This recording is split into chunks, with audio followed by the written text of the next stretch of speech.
Bang! Neevesknives. I'm Jared.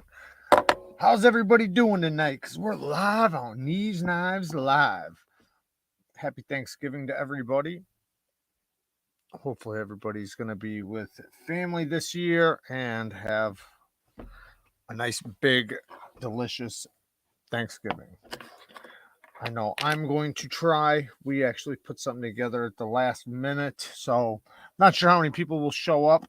I'm going to drop something in the chat really quick. This is a calendar for everybody to know about all the lives and like events coming up. Somebody made this. Hey, Amy. I see you, sweetheart.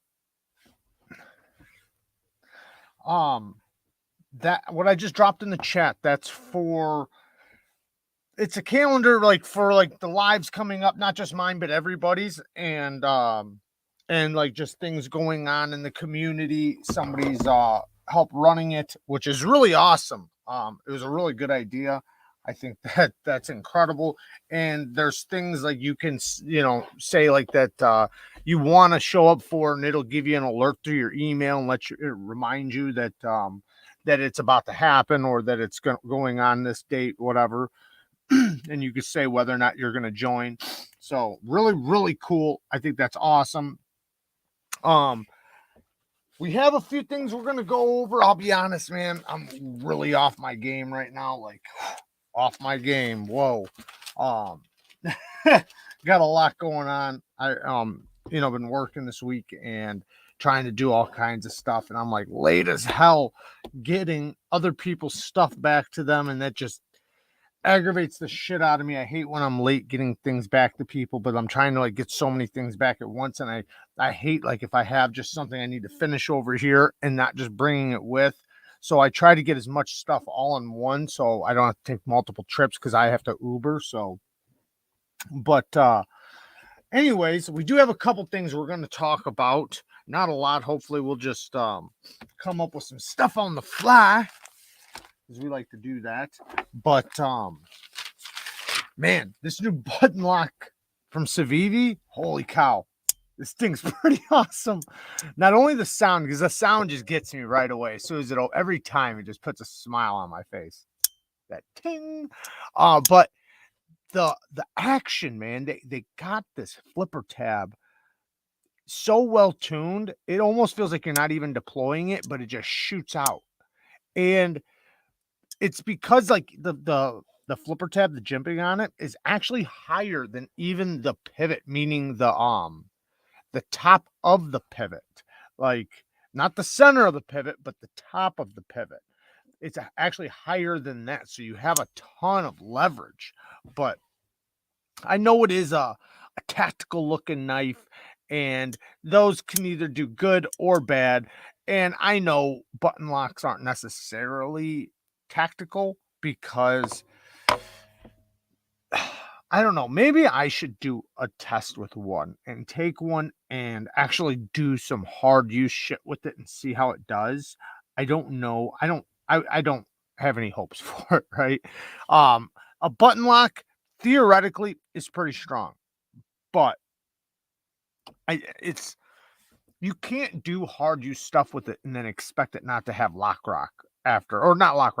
blade rock or things like that. Like if you're just using it as a regular EDC knife, yeah, they'll last a long time and they'll do really good. But if you start trying to baton a button lock, chances are it has a big chance of failing.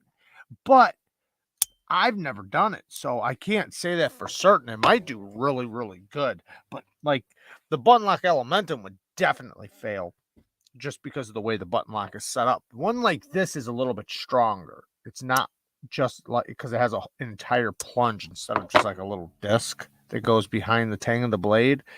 On the button lock Elementum, it's like a little disc hooked to an arm. So that disc would snap off if you really tried to put it through some pressure. But when you have the plunge, similar to like the ProTech Malibu, and knives similar, the plunge is directly in front of the spring, so it's an entire plunge going behind the tang of the blade, making it, a lot stronger. Jared, the ultimate hard use test to give a knife to Breeze. Yeah, for sure. Where is Breeze? I got that that drill press, man. Thank you. I haven't seen him yet, but if he is in here, I'll say thank you when I do see him. How are you? I got my first spider cone knife. Nice, nice. That's awesome. Good for you, man. Good for you. I know a lot of people wound up getting this let me take this off. The Kaiser Cormorant. I guess it was at all the knife dealers and sold out real quick, like, so hopefully whoever was trying to get one was able to get one. Yeah, I tried to tell you guys, man, it was on its way. It was on its way. I you know, when I dropped the video, I believe I said right after that it was like halfway across the sea. So, you know, however long it takes, was it take 2 weeks to get from overseas to here? So if it only takes 2 weeks to transfer, then it just takes however long, you know, it takes to get, you know, inland, I guess. So very, very cool. I'm glad a lot of people got it because they sold out everywhere. Knife Center, Blade HQ, White Mountain Knives.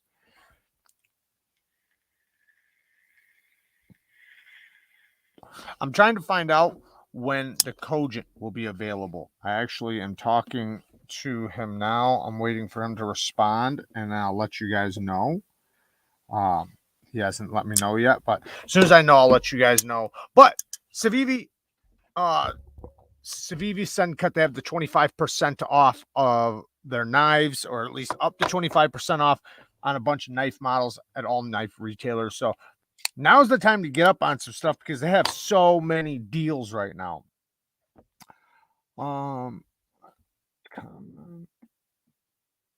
What's up, Jared? Who would have liked to have picked one of those up? Yeah, they'll be back. They'll be back. No worries. They will be back. But yeah, they did sell out very, very quick. Someone said that there's one on eBay already for like $200 something or something. Don't do that. Don't do that. It's not worth that. I can tell you that right now. Normally, I don't say that stuff about knives because there's a lot of knives that do wind up going in on eBay after they're sold out for double the money. And then, you know, I'm usually like, hey, man, if it's worth it to you, then whatever. But with this, it's not worth $250.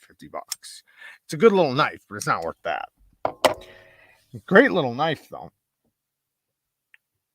Yeah, Breeze is probably driving, being responsible. Yes, being responsible. John Evans. Happy Thanksgiving. Thank you, John. I appreciate it. Thank you. Thank you. But yeah, man, I've been so crazy off my game. I got a mess going right now, and that always fucks me up. If I got like shit unorganized and a mess going, it just sets me off of everything. I'm just completely off. And then I got so much stuff going on, man. I almost forgot it was even Thanksgiving, to be honest. Like I knew it was, but also like I was just so busy that like I forgot like that it was tomorrow. It's crazy. Let me catch up.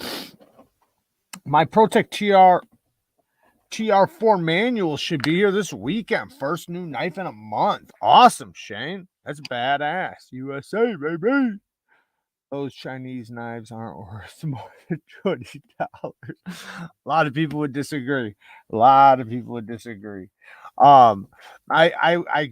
see people saying that about a lot of knives. I wouldn't say all Chinese knives. There's Breeze. Breeze, thank you, man. Thank you again. I got that. I haven't used it yet or anything, but I got it, and I appreciate it, man. Can't wait to use it. I got some holes planned. I haven't had a knife in about a month and a half. You'll get there. Logical. If you ever want to check anything out, man, just hit me up on the gram. Or you know, not in here.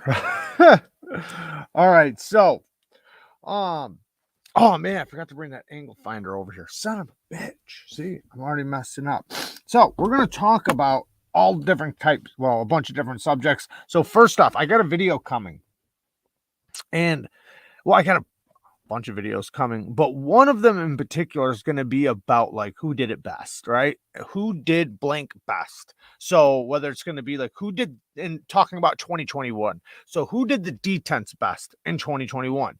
Who did the grinds best in 2021? Who did edges the best? Who did heat treats? Who did whatever, right? Fill in the blank. And I'm going to do a video like that, and there'll probably be like 10 things.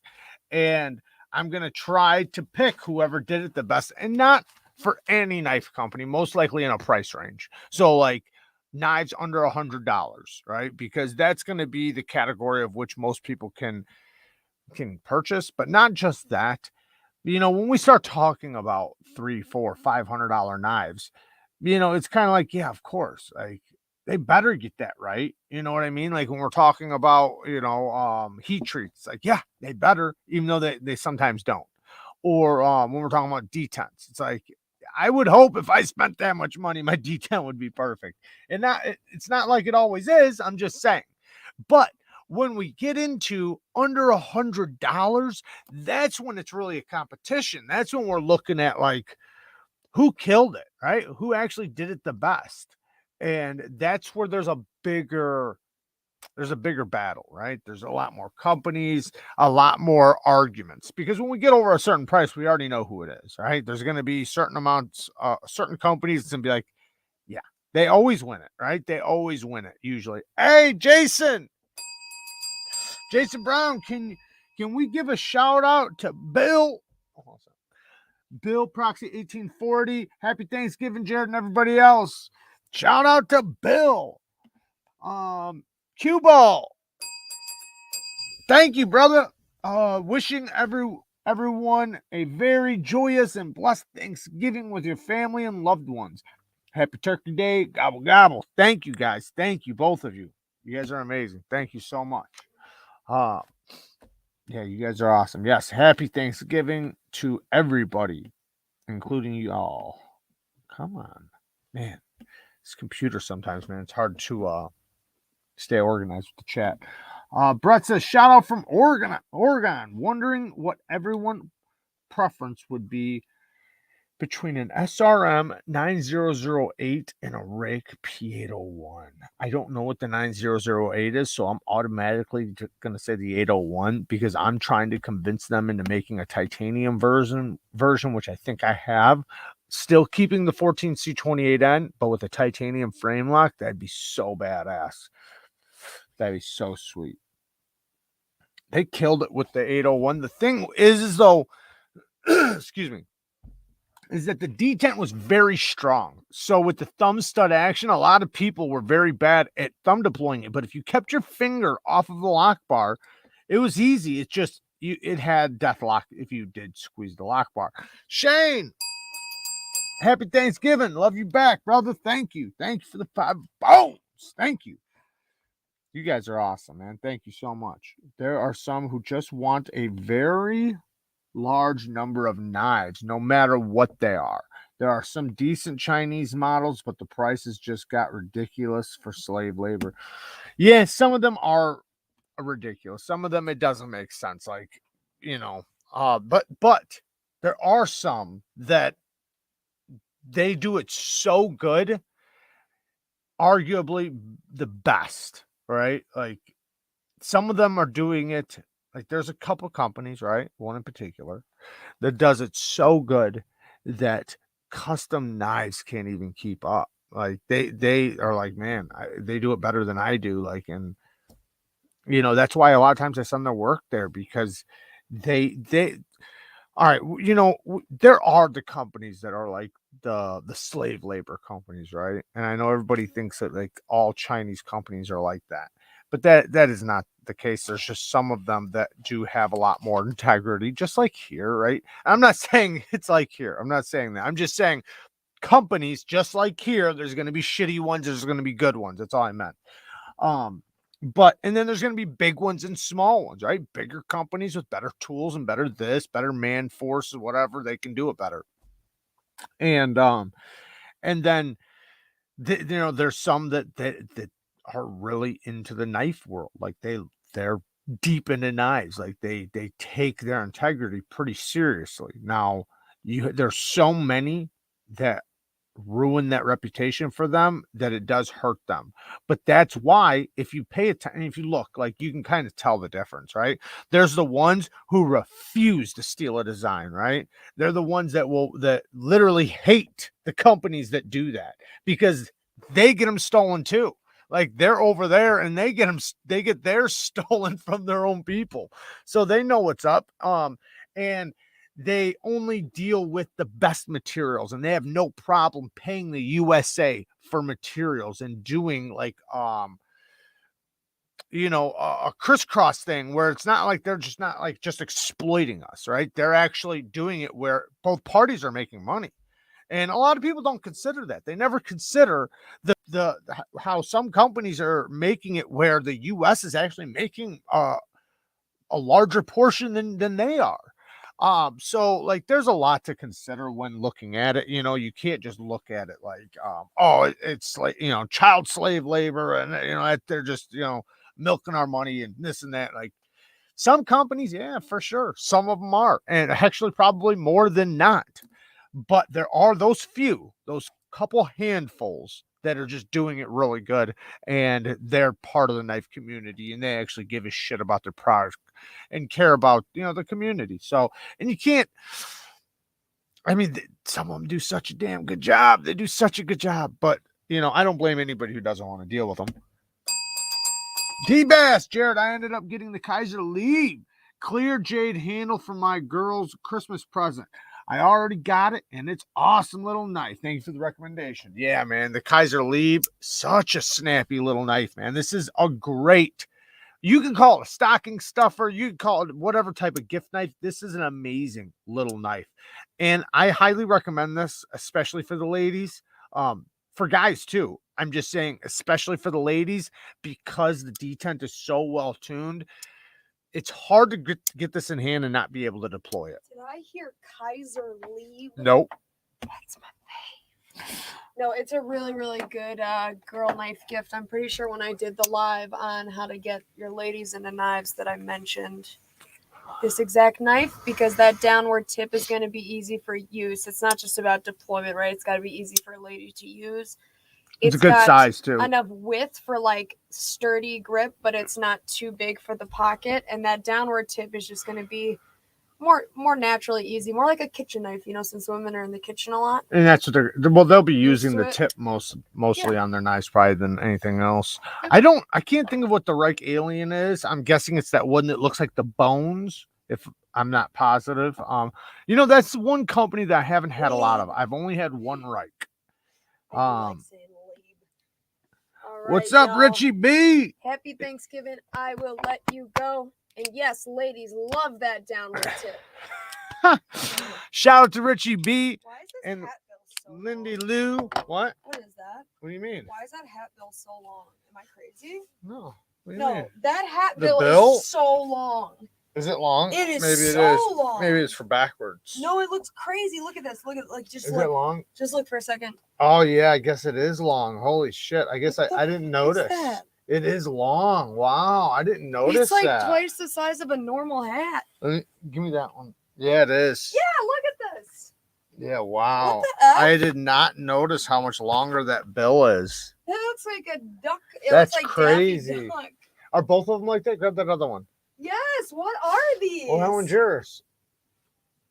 I got that for you. Actually, Seth sent them, but literally, why are they so long? They're just badass. I've never seen a hat like this. Hey, the roaster. Hey, Jared, you get a chance to use the 20 CV Kaiser bag lighter blade. Blade HQ exclusive I sent you. Also, happy Turkey Day. I have not gotten a chance to use it. I do have it. I have it over there on my knife bench. But no, I have not gotten a chance to use it or anything. But I do have it, though.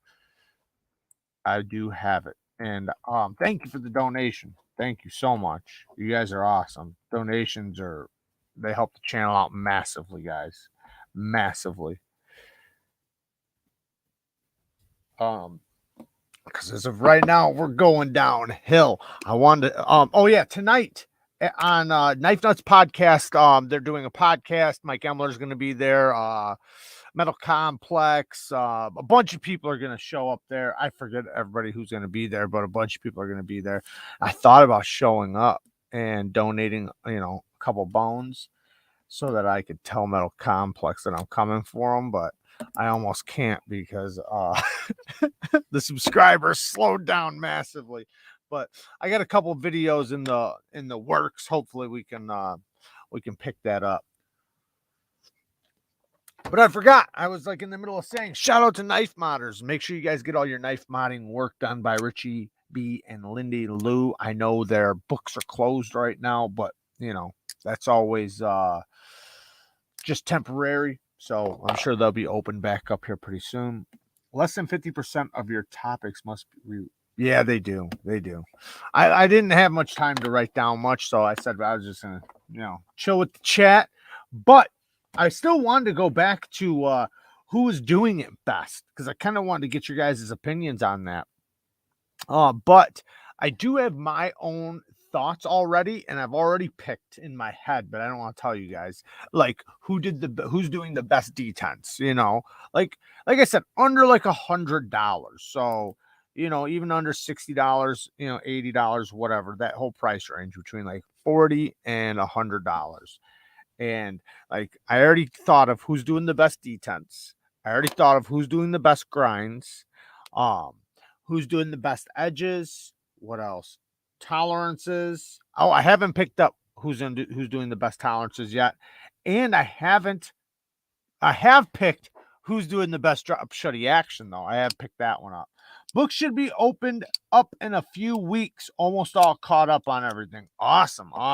You guys hear that? A few more weeks, they should have their books opened up for some knife moddery.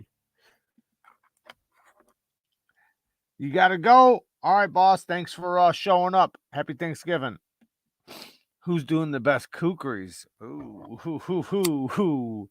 I hope kookery is a topic. I didn't even think to put that one on a topic because there's only a couple. What do we have? For folders. Cold Steel. Kaiser did that one, but it's technically not a kookery. Unless if it was like an actual kookery, like with fixed blades, then that would make sense.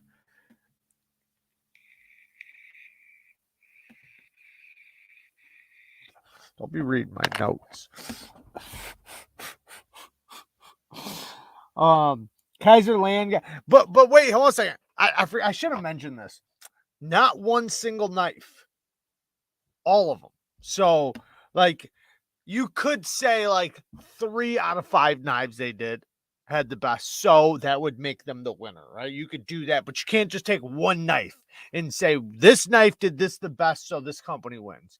You can't really do that. Like overall, right? Overall, like with detents, right?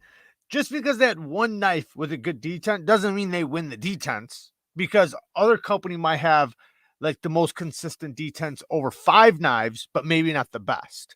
But then one company had one knife that was the best. You know what I mean? So I'd rather stick with like the most consistent if they're gonna win, right? If they're gonna win. My hair looks crazy right now because I don't have nothing in it. It's just dry, fresh out of the shower. What about the best Bowie blade and folders? The best Bowie blades. Well, I didn't think about doing blade shapes, but that's not a bad idea to add into it because I'm probably going to have a couple. Like I said, I was thinking about pulling up 10 categories. But if I did one blade shape, I'd have to do them all. Some crock. Oh, the dogma's not bad. Jared, I'm on point because I bought so many of each this year. He's got most of the ones I've mentioned and recommended. Yeah, well, there are those certain companies everybody knows for the most part, right? And I'll be honest, there are some companies I didn't get to try this year, and I'm trying to try before the end of the year. I did get a hold of Finch. I got one of their knives coming. I'm trying to get a hold of a couple companies. Hopefully I can get them to send me a couple knives. And then the other ones I'll purchase. I did wind up purchasing another scoria because I gave it away. I gave my scoria away, so I had to purchase a new one. Oh, and by the way, you guys are probably wondering, or at least a few of you guys, what did my uncle pick? What did my uncle pick between the Civivi Bow and the Civivi Elementum? He picked the Elementum very quick. Like, he didn't hesitate. Like, he checked out the bow first, checked out the Elementum, this one. Like, it was so quick. But what's crazy is the version I was looking for now I have. It's so weird how that happens, because now they have the dark green of micarta with the black blade. They didn't have that before. They had it with the satin blade, but not the black blade. It is tough to beat. That's the thing, and I always recommend that. Anybody who asks, like, what knife do you recommend? Like, the Elementum, like, because it's such a versatile knife. Like, anybody can use it, anybody can deploy it. It's good for just about anybody. Great size. It's just a happy medium for everything. And it's got a good heat treat, usually, at least all the ones I've had. The 322 is probably my favorite. I like the 331 too. Yeah, the 331, man. I almost want to go with the 331 because both of them are fantastic. Both of them have extremely well-tuned detents. Kubi killed it with the detents this year. I mean, they killed it. They knocked it out of the park with their detents. I haven't felt a Kubi yet that didn't have a perfectly well-tuned detent. But that 331, it reminds me of a Ferrum Forge knife, but obviously not like stolen, but I'm just saying, like, the design. But even the 332, man, or 322, those knives are just, they're on point. Those two knives, I would have a hard time picking, like, which one are you going to keep? Like, you can only pick one. That's tough. That's tough because both of them are really solid knives. If you guys get a chance, if you guys already have the 322, get that 331, man. That thing is fire. I like the riffle better than the Elementum. Well, a lot of people would because of the size, but universally, like especially as a gift knife, because as a gift knife, think about this. Would you rather give the riffle to somebody or the Elementum? And I'm talking about to an average person, right? They're not going to know how to Spidey flick a flipper primary, deployment. That's going to be what you're going to want to gift somebody. And that's just like, they look good. They come in so many different options. Like, the riffle only comes in 3 different options. The Elementum comes in 38 different options. Like, there's one for everybody. And now they have a titanium frame lock version coming from Wii. They have the Wii Elementum coming, not the Civivi Elementum, the Wii Elementum. Do you guys know about that? Crazy. Can't wait to get that thing. They also have another knife. I showed it in my last video. That thing looks so badass. I got to get one of those. I forget the name of it already, but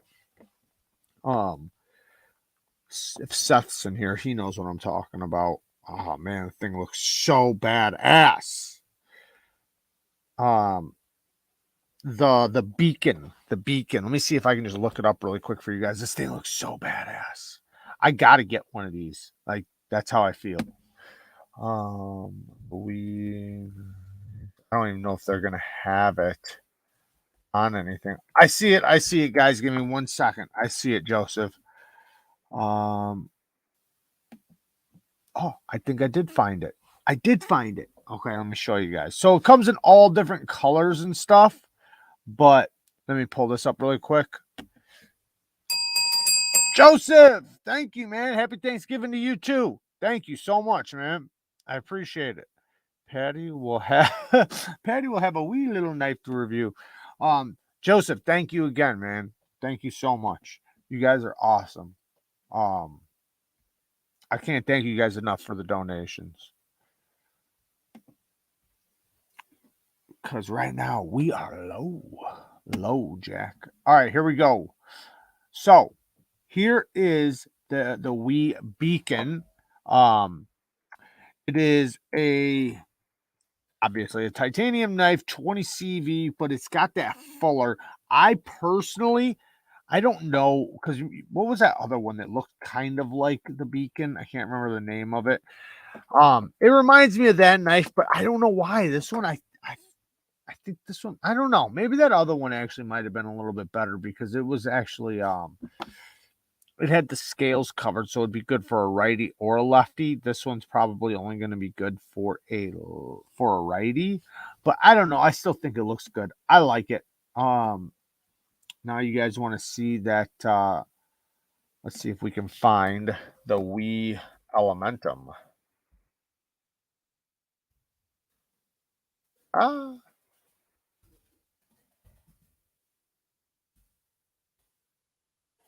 Son of a bitch. Told you guys I'm off my shit. Oh, no, that's that little one. Oh, they might not have the picture of this one yet. Hang on one second. Let me pull this down so you guys ain't got to look at all my shit. No, they have. Yeah, they're not going to show it yet. They must not have it out yet. But I have seen it. So I would rather have a Wee Deacon or Beacon. Am I saying Deacon? Beacon. Why did they discontinue the Deacon? Such a great type. I'm calling it Deacon and Beacon, and the Beacon does look great. Yeah, the Sakshi. That's what it was. The Wee Sakshi. That one looks really good too. But I do have pictures right here. It's under it must be just on their website. It's going to be in 2022 though, so we got a while for those. We got a little while. Yeah, the Roxy 3 that thing looks fire for sure. I never tried any of the Roxys, and I wanted to try all of them. From the first one, I wanted it, and I never got to try any of them. So, next subject really quick. We'll get back into knives, but before we get back into knives, I want to talk about EDC packs and bags and organization and stuff like that, because I do have a bag that I'm about to review.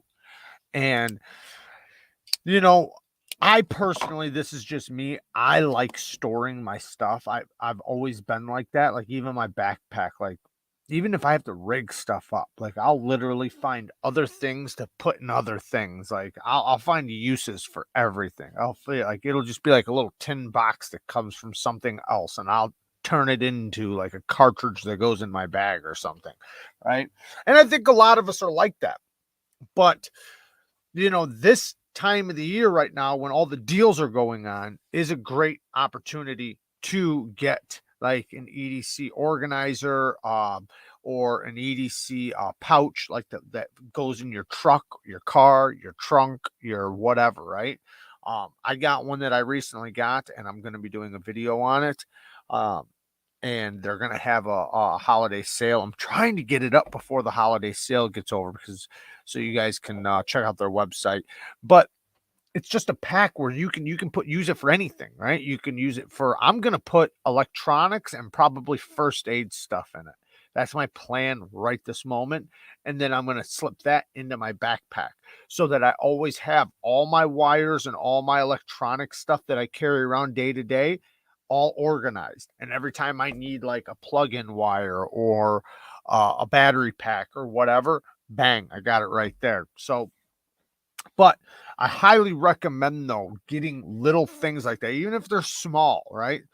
Some of those little small pouches, man, you'd be surprised how much shit, if you organize it right, how much shit you can fit in them. Kyle Wallace, thank you, man. Just got my Tucson 223 and M390, and she's a beaut. How you feel about the heat treat factory edges on Tucson? Happy Thanksgiving, Jared. All right, so thank you for the donation, man. Thank you. So this is the thing with Tucson's heat treat. So they do a great job with their 14C28N. A great job. Their D2, not too bad. Not too bad. But when we get up to their S90V and M390, it's not great, right? It's not bad. It's just not good, right? It's not great. However, you're still getting all the other benefits you get from those steels, you know, like say M390, it's stain or corrosion resistant, things like that. Now, I've never had a problem sharpening them. So I don't know if they're just being rushed and the HRC is still okay, or maybe if they're running them. It's hard to say what's going on because they sharpen up really good, like really, really good. But they don't have the best edge retention compared to another steel that's done very well. Now, saying that, that's how most companies are. Like if we shook up a bag of companies, right, that do M390, most likely you're going to get every one of them, most likely, because with production heat treats with M390, it's just not. They're not going to get it perfect. They're just not. Like it's not really possible, especially for the money, because we have to be grateful for some things, right? Like some of these companies are doing such a great job with the knives we're getting. We're spoiled. We really are, because they're pushing out the amount of knives they are with the fit, finish, action, all the materials for the prices we're getting them for. So them slouching a little bit on their M390, I'm not that mad at it. I'm really not, because the way I look at it, and I've said this many times, is that it's not going to be any worse than S30V, right? So now I'm not saying you can't get M390 that's bad, that you will where you'll get OS 8. You know, someone said that in the last live. Like you could get horrible edge retention with M390. It's just the way it is. If it's not heat treated correctly at a high HRC, it's going to get low edge retention. Now, worst case scenario with two suns, you're going to get like S30V edge retention. That's the way I look at it. I've had a lot of it. I've never had any that really was worse than that.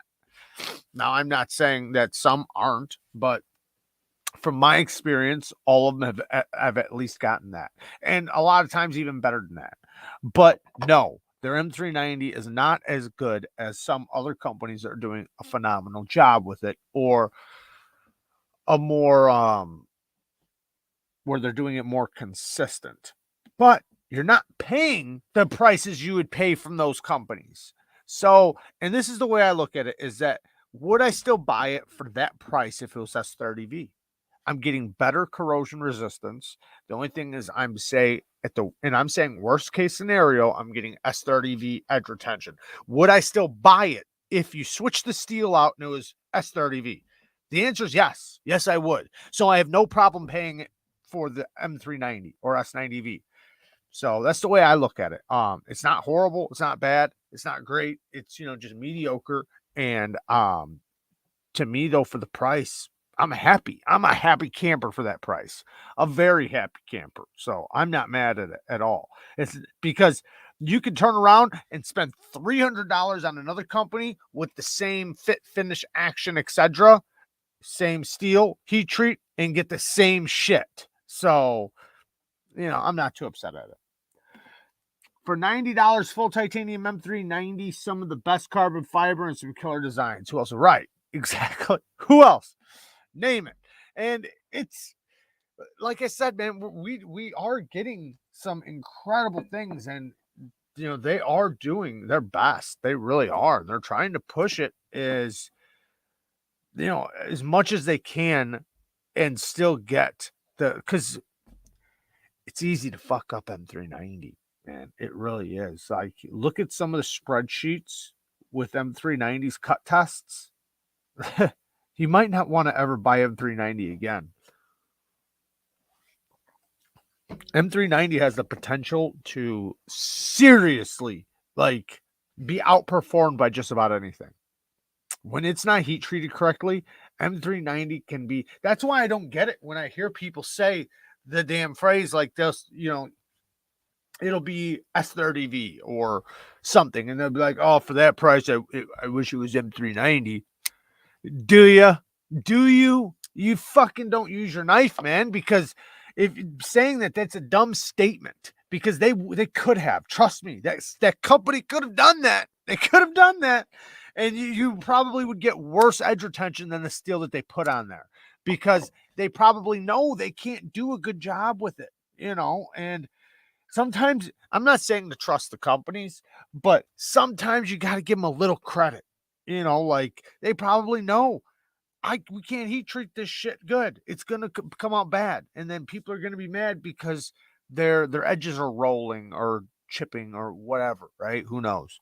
Or they just don't get good edge retention. And God forbid if we send it off to do a fucking cut test, right? Now the whole company gets compromised because they come back with OS 10 edge retention on their M390. I mean, fuck, man, that'll devastate a company. If whoever's been in the community for a couple years, do you guys remember? Just a couple years ago, they were doing the cut tests and the HRC tests, and companies were getting called out left and right for lying about their HRC or for their heat treats being shitty because nobody really knew the difference, But once you've seen a controlled test, then it came out. It's like, dude, like, fuck, man. It's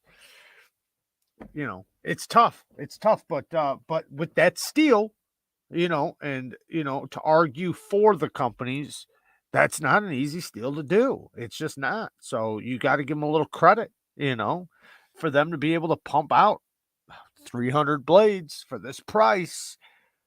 They can't do it, right? If you like, you wouldn't buy it otherwise because they, the same company wouldn't be able to sell it to you for double the price. So if they want to be able to give it to you for whatever the price is, they're going to have to rush some of the heat treating processes or grinding processes or whatever. Hey, cue ball, Jared, answer Samurai and check your email first. A link I sent to you. Samurai, where you at, Samurai?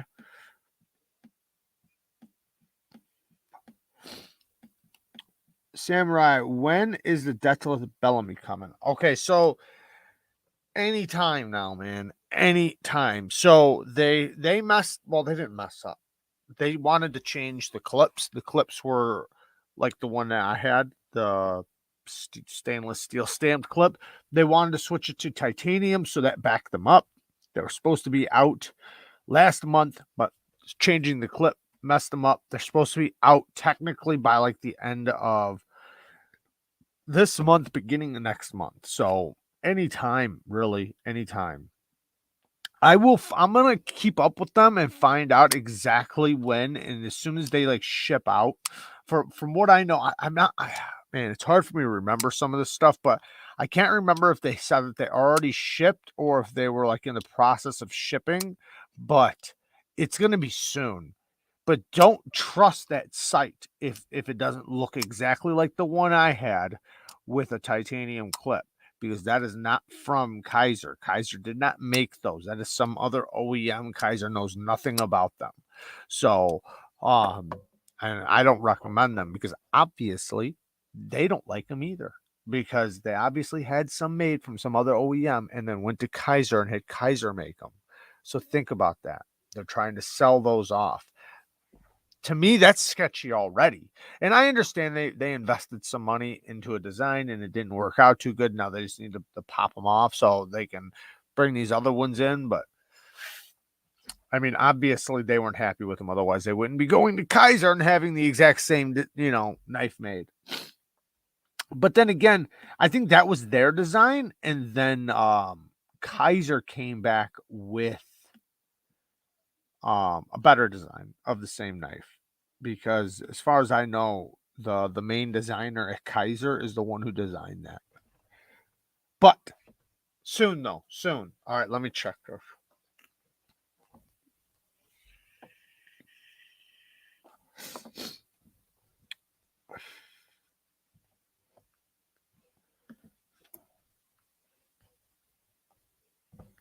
The Wii Elementor. Okay, here it is. Let me try one like this. Share two.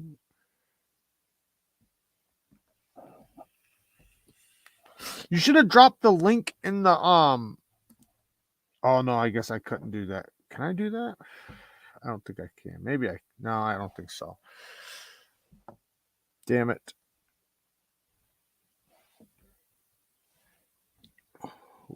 So I'd have to redo all this.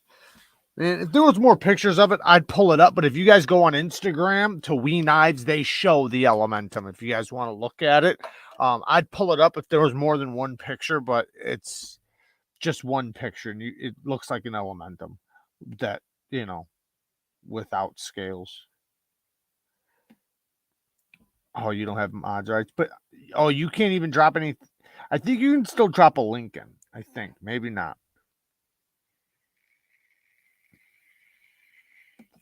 Yeah, I just checked it. But yeah, on We Knives, because I know most of you guys have Instagram. And if you don't have Instagram, get a fucking Instagram, guys. Get an Instagram. It's 2021.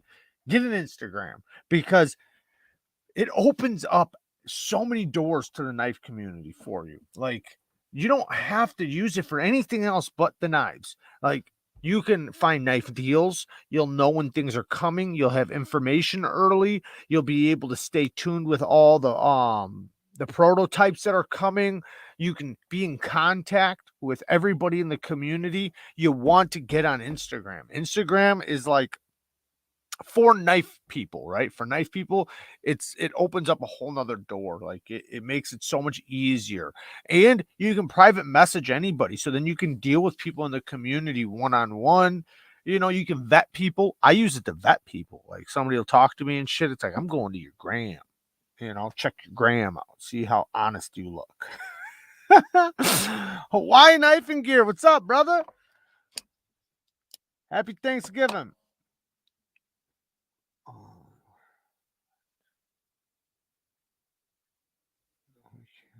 Knife giveaways on Instagram are awesome. Yeah, and they do a bunch of giveaways on there too. That's another thing. Oh, so don't forget, on the 3rd, we're doing the 24-hour live. I'm starting at 6 o'clock Eastern, I think. I think it's 5 o'clock my time, so 5 o'clock Central. I think that's the way it works. And it's for knife rights. So basically, I'm going to have a link for you guys to donate money to. If you guys donate money, you're going to be, you just got to take a screenshot of your, you donating money or whatever to knife rights. Anyways, but you'll be entered into a huge giveaway.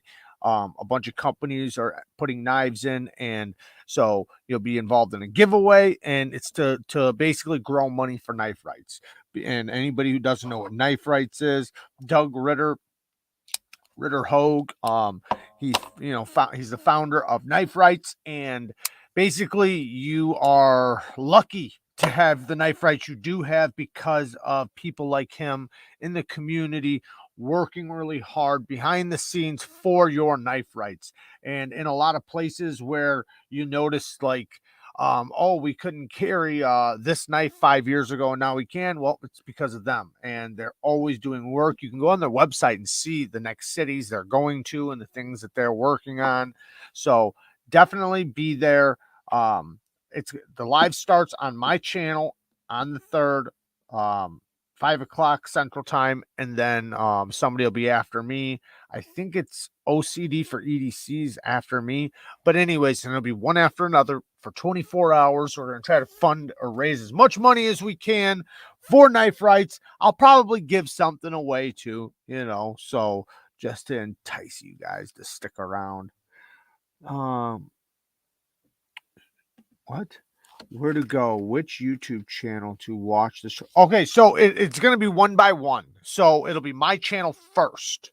Then after that, what I'll do is I'm going to throw a link into the next channel.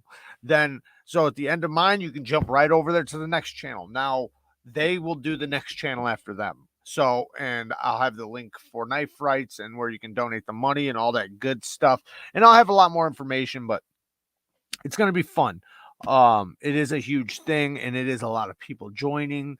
I'm gonna have hopefully Stasa 23 on with me. If not, I'm gonna ask somebody else. I got another person in mind that I'm probably gonna ask. He's actually in this chat right now, most likely, but I'm finding out if Stas is available. I don't know 100% yet. He's supposed to come, but he might have to babysit his granddaughter, so we will see. But it's going to be awesome, though, man. Good times. And it's for such a good cause. And even if you're not into good causes because you're a dick, you can at least win something. Well, have a chance to win something. Oh, fuck. All right, so back to these EDC organizers really quick. Let me finish that off. But getting those little things, those little bags and stuff right now is the time to get them while you can get them for like half off, 25% off, because I can't tell you how much like having the EDC stuff is awesome. See, Riley's trying to stop me from talking about EDC organizers. There you go, bud. Thank you, Riley. Thank you. I appreciate the donations, guys. Thank you so much.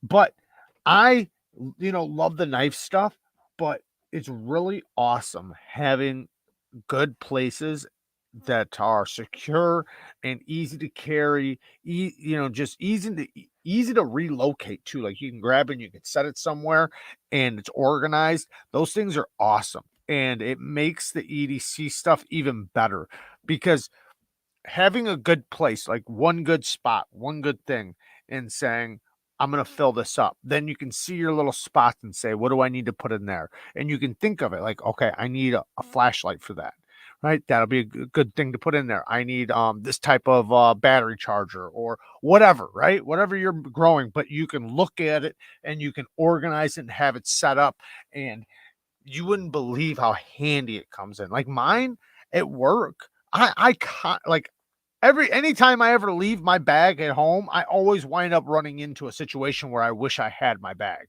But I always have it, so I always am ready for anything with that stuff.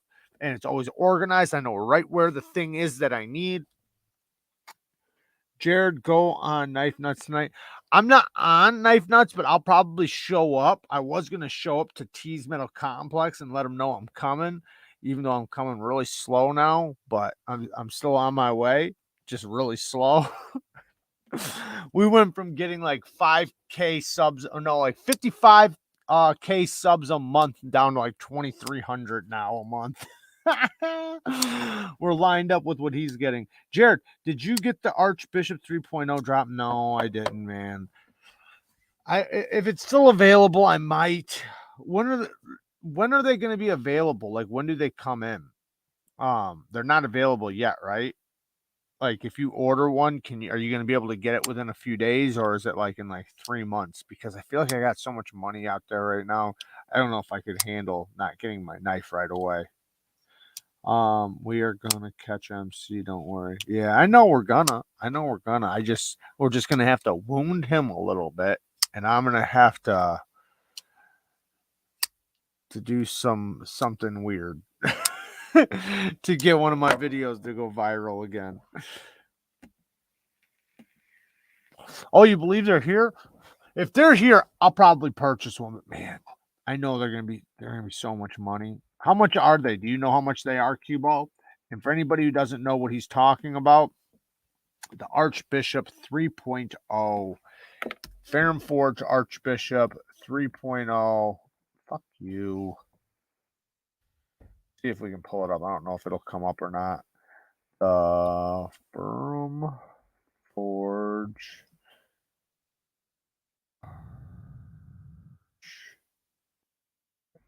Bishop 3.0.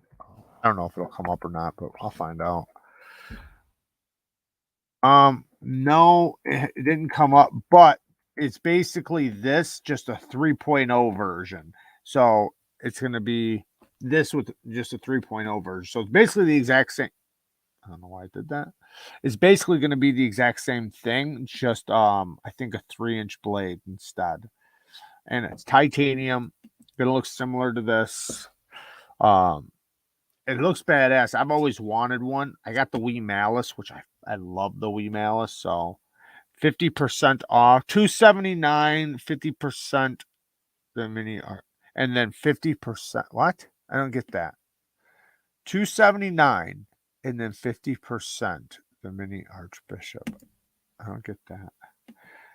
50%. Oh, $279 and 50% off on the mini Archbishop. Gotcha.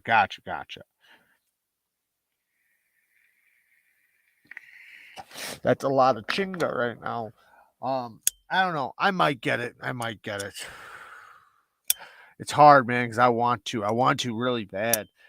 It's just difficult because like I'm trying to put together these videos. Like I have no doubt that wouldn't be a great video and be good for the channel, but I'm trying to put together these videos that I know for sure will be good for the channel. If you buy them together. Oh, so it's only $279 if you buy that thing, the 50% off Archbishop or the mini Archbishop. Yeah, we might have to do something like that. Jared, thoughts on high-end priced Burnley? I don't know what that is. I'm sorry, Urban. I don't know what that is. Can you spell it out so I know what it is? Yeah, I'd probably like that. The thing is, though, is man, I can't promise you get it back. I want one of those, man. I want one bad. It's just, man, like with those price tags, like as bad as I know I want it and everything else, I just spent that money on that other thing, and it's about to be Christmas. You know, I got a huge family. Holy shit, huge family. The other day, I was sharpening, and you know when you're sharpening, the other side of the edge, like when you're sharpening this side, the other side will get dirty, right? So every once in a while you wipe it off, you know, or even the edge you're doing, right? You're sharpening that edge, you flip it around, you wipe it off, right? So you can look at it and you can see your grip pattern, you can see how good it's doing. Well, I was all the way to a mirror polish, and this thing it's laid back. It's like stupid sharp, like redonkulously sharp. And I went to wipe the edge, and I went to wipe the edge like this way, like this. And when I did it, it just barely caught my finger like that, you know, just right under. And it got me good. I felt it, like, you know, those little cuts, like when it's a little cut, but you know it's a bad cut, and you just like it makes you jump because you already know, and you're like you squeeze it because you know it's like this thing's gonna be pumping. So you're like, luckily I'm prepared with my packs, and I got my first aid pack organized and ready. Shout out to another pack that was organized and ready.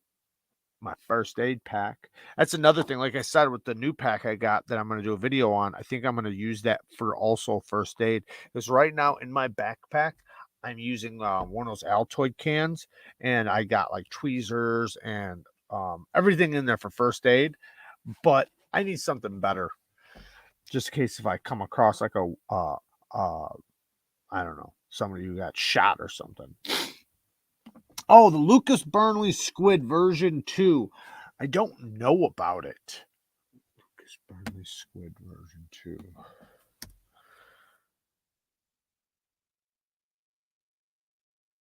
Lucas 2.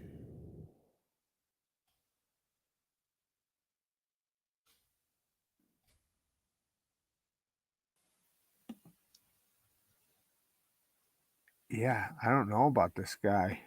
Let me knock this off. It's $300. Man, it's a lot, man. It's a lot. Come on. So this is it right here. I mean, you know what it reminds me of, to be honest? It reminds me of my damn this guy. Maybe not. Where the hell is it? Oh, here it is. It reminds me of, which I know isn't a Lucas Burnley, but it reminds me of the Techno 2. So I already got one. I love this knife. Awesome knife. It's not comfortable because of the clip, but for what it's worth, you know, it's a good knife. And it's not like you can't still use it. Just because it's uncomfortable doesn't mean you can't use it. It's only uncomfortable because of this wire clip. Look at that wire clip. This thing, too many corners, but it's still usable. I mean, I've used the heck out of it. Maybe not the heck out of it though, because it still does have a factory edge. But man, for some reason, these these models from Spyderco, like even like the Slish Bowie, have some of the best factory edges. Like they're done so good. And there's something I want to speak about too. Factory edges. With factory edges, 325 on the Burnley on the website. No shit. The Burnley Squid is sick, but that's a pretty penny. It is a pretty penny. Hawaii Knife and Gear still in here. What was I about to say? Oh yeah, factory edges. So when we say like, okay, so there are a lot of not very sharp factory edges. A lot of them come like they're just not that sharp.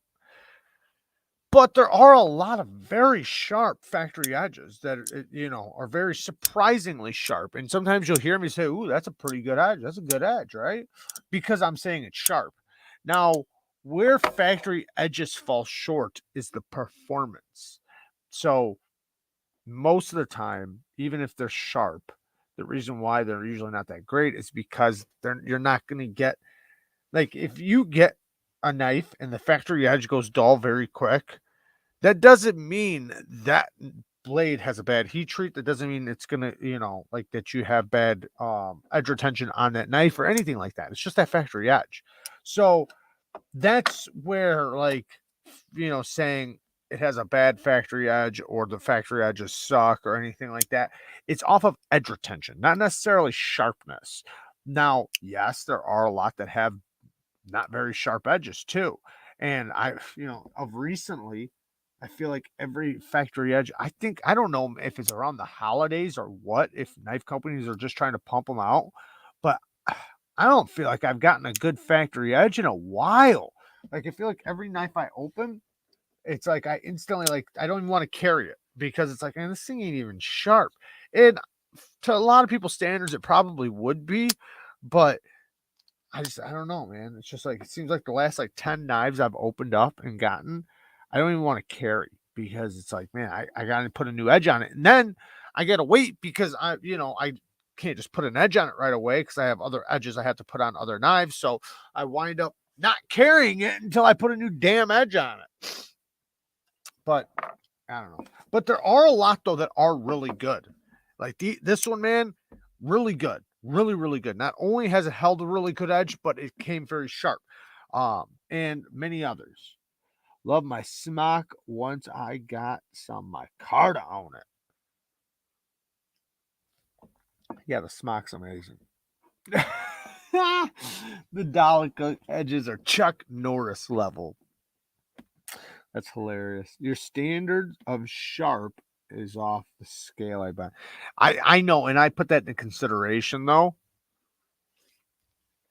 And this is the biggest thing too. And people, I think, need to understand this about edges is that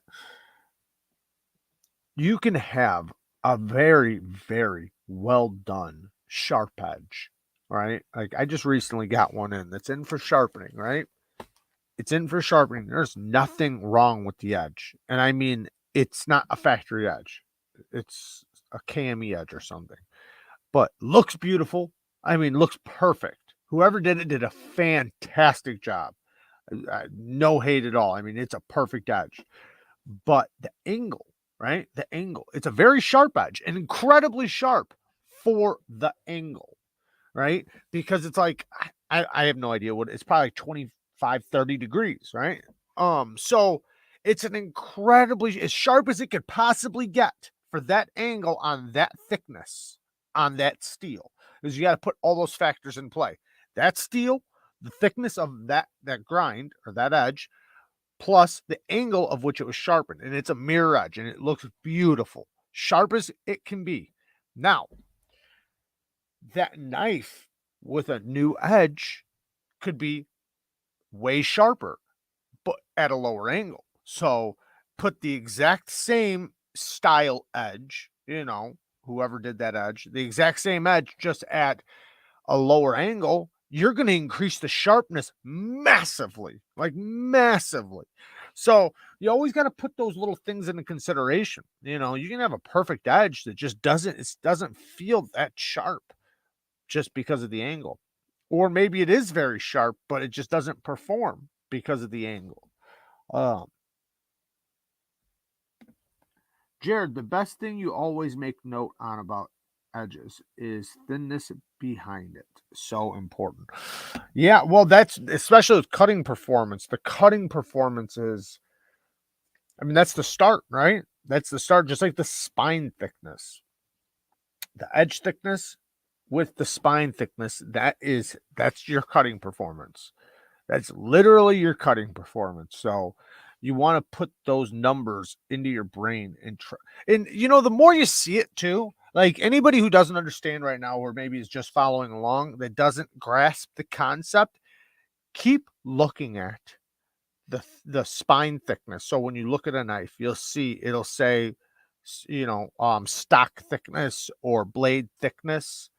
Look at that, because that number, you're going to see certain numbers, right? And after seeing specific numbers so many times, you start being able to understand, like, this tall of a blade, right, with that thickness of a spine, better be thin behind the edge. Or if it's a really tall blade, you'll know, like, ooh, that's a thin blade for that tall of a grind. So you want to pay attention to those details. And then if the reviewer or tester, because you'll never get this number from the factory, they will never tell you the thickness behind the edge. And the reason why is because even like with the stock thickness, it's a ballpark. It is. Like, most likely they're going to be pretty close, but it's going to be off by a little bit. Like, say if it says it's 120 thousandths thick, I could measure mine and it'd be 118. Stasa could measure his and his could be 120 dead nuts. Somebody else can measure theirs and it could be 118 and a half, because they have a finishing process. So the finishing process, the stone washing and everything else, blah, blah, blah, blah, blah. Well, with behind the edge thickness, it's even worse. So behind the edge thickness, it's going to be a variable. Now, there are some companies that are just very consistent, but a lot of the companies, it's going to be a range. Like mine might be 18 thousandths behind the edge. Stasa 23s might be 16 behind the edge, you know. Usually it's within a small variable, so you can take whatever number one reviewer gave to you and figure yours is going to be right around there. Right around there.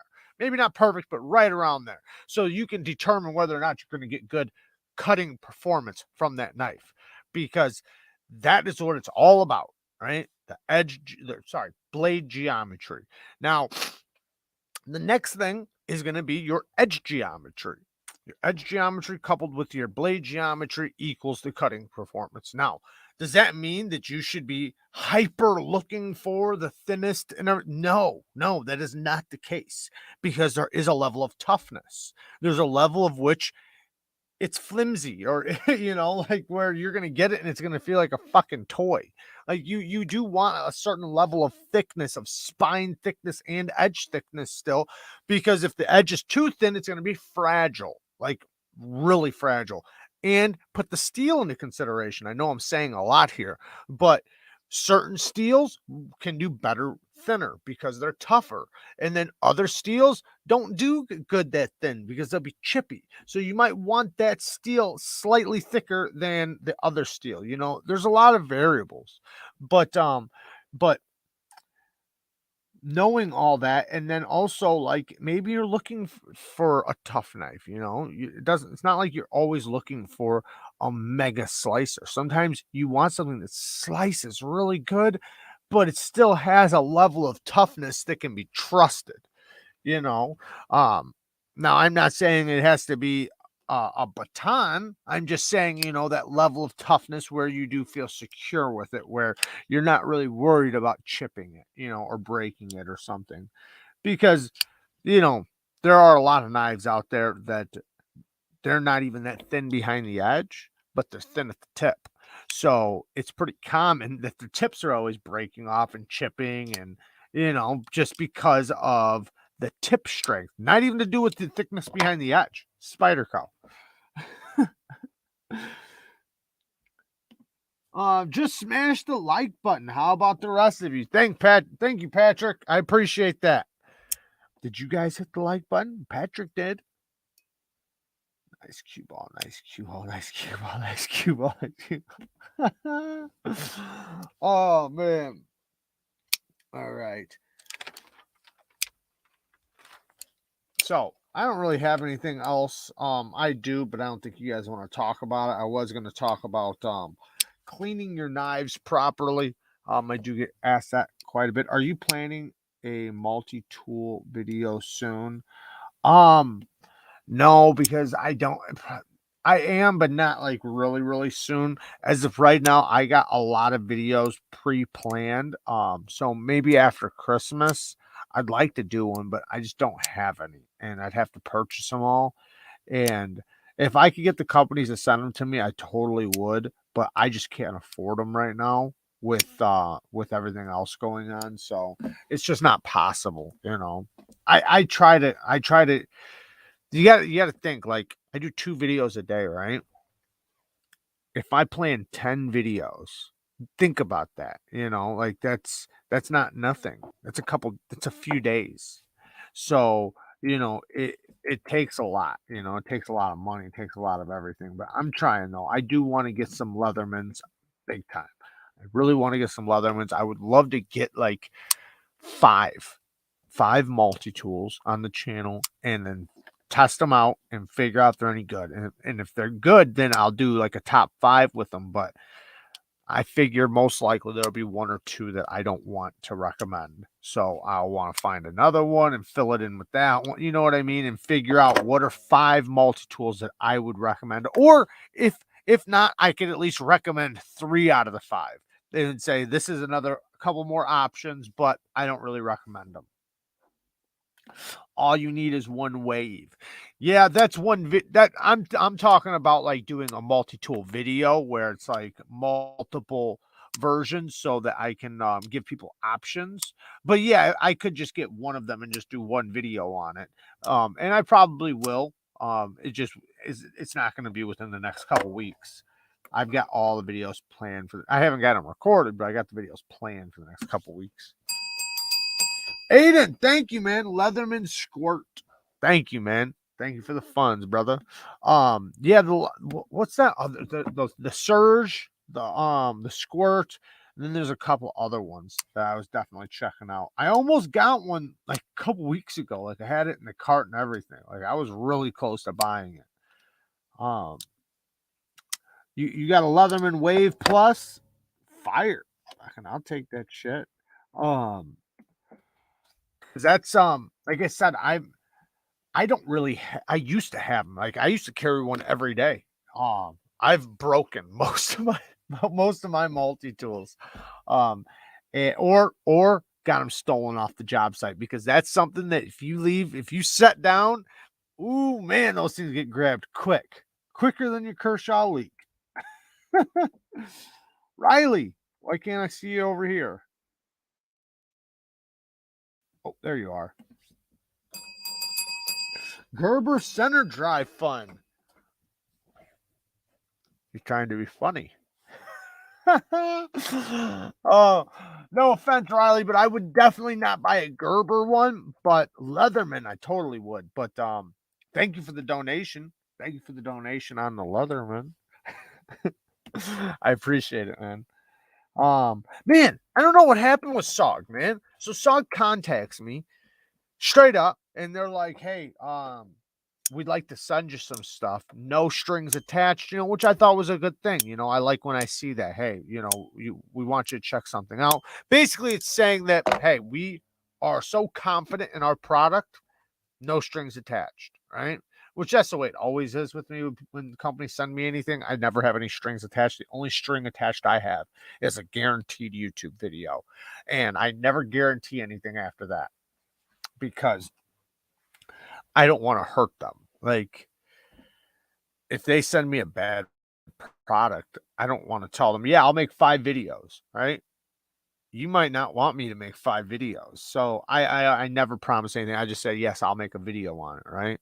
That way I can at least tell the community whether it's good or bad. But anyways, SOG contacts me and says, hey, you know, no strings attached, blah, blah, blah, blah, blah. Gets my address, email, all the goodies.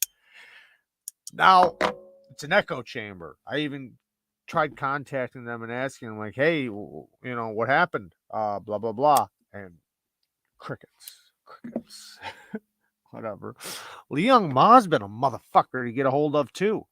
I got a knife in that I've been working on, or I am trying to work on, and he's supposed to send me a pivot.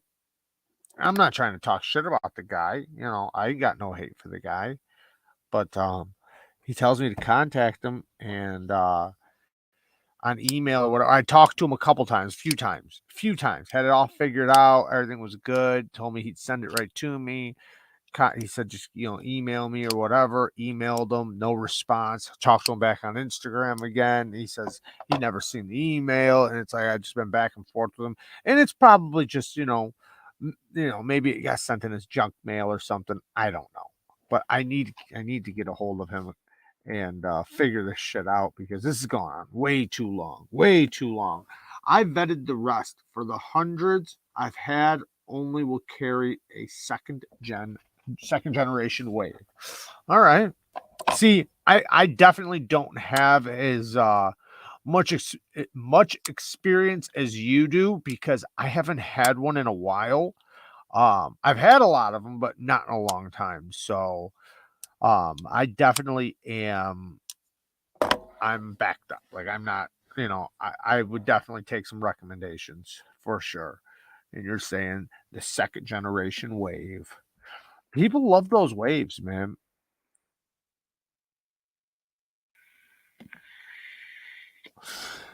The power lock is better than the power assist. Aiden says the power lock for fishing. Jared, gift ideas for the misses. Well, I would ask a couple questions. I would ask, like, does she like knives? Because if she doesn't like knives, then I wouldn't get her a knife, unless if you're going to get her a knife and something else. You know, I would say get her something that's her favorite color, you know. So try to get her with the appeal first, and make sure it's something that has good action. Like, I always try to recommend the Elementums. I think the Elementums is a perfect knife even for her. They make them in red, they make them in blue, they make them in all different colors, all different kinds of options. I think that's the best bet for you. Other than that, like, there's a lot of other little knives, like, you know, the Kaiser Lieb. That's a perfect one because it's so snappy. It doesn't come in any colors or anything, but it is a great option. But yeah, or maybe even like the Kaiser Swags knife, because it's designed by a lady, right? It's designed by a lady, and it comes in a bunch of different colors and options and stuff, purple. But yeah, I would even maybe pick out something else, like maybe something else that's EDCable, or get like an entire little EDC pack. If you're wanting to get her something EDC, go with like a bunch of little things, like a little flashlight, a little keychain light, maybe a little pry bar, or a little multi-tool of tweezers or something, because those little things, like, even like Kara, she didn't realize how much she would use a knife. After she started carrying one, she don't leave the house without one, because she knows how much she uses them. Walter, thank you, man. What's up, Jared? Here's a little something for you. Oh, man, thank you, man. I appreciate it. Thanks for all the useful information. Happy Thanksgiving. Thank you, man. Happy Thanksgiving to you, too. I appreciate that. Thank you. You guys are awesome, man.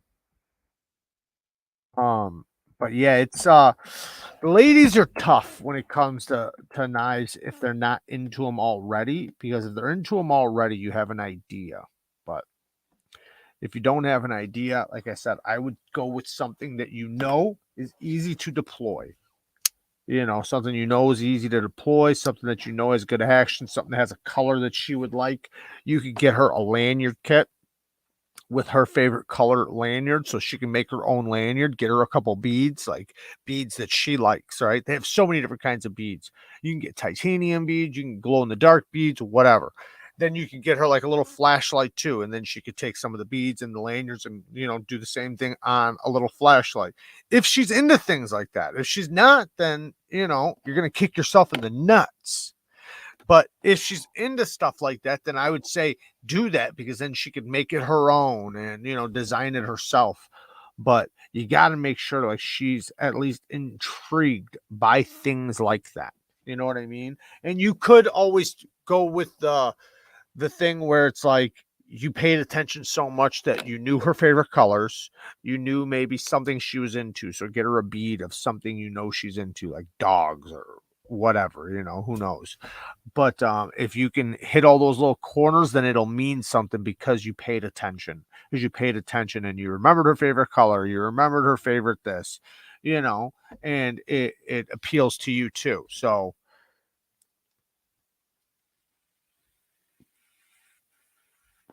somebody said the baby core.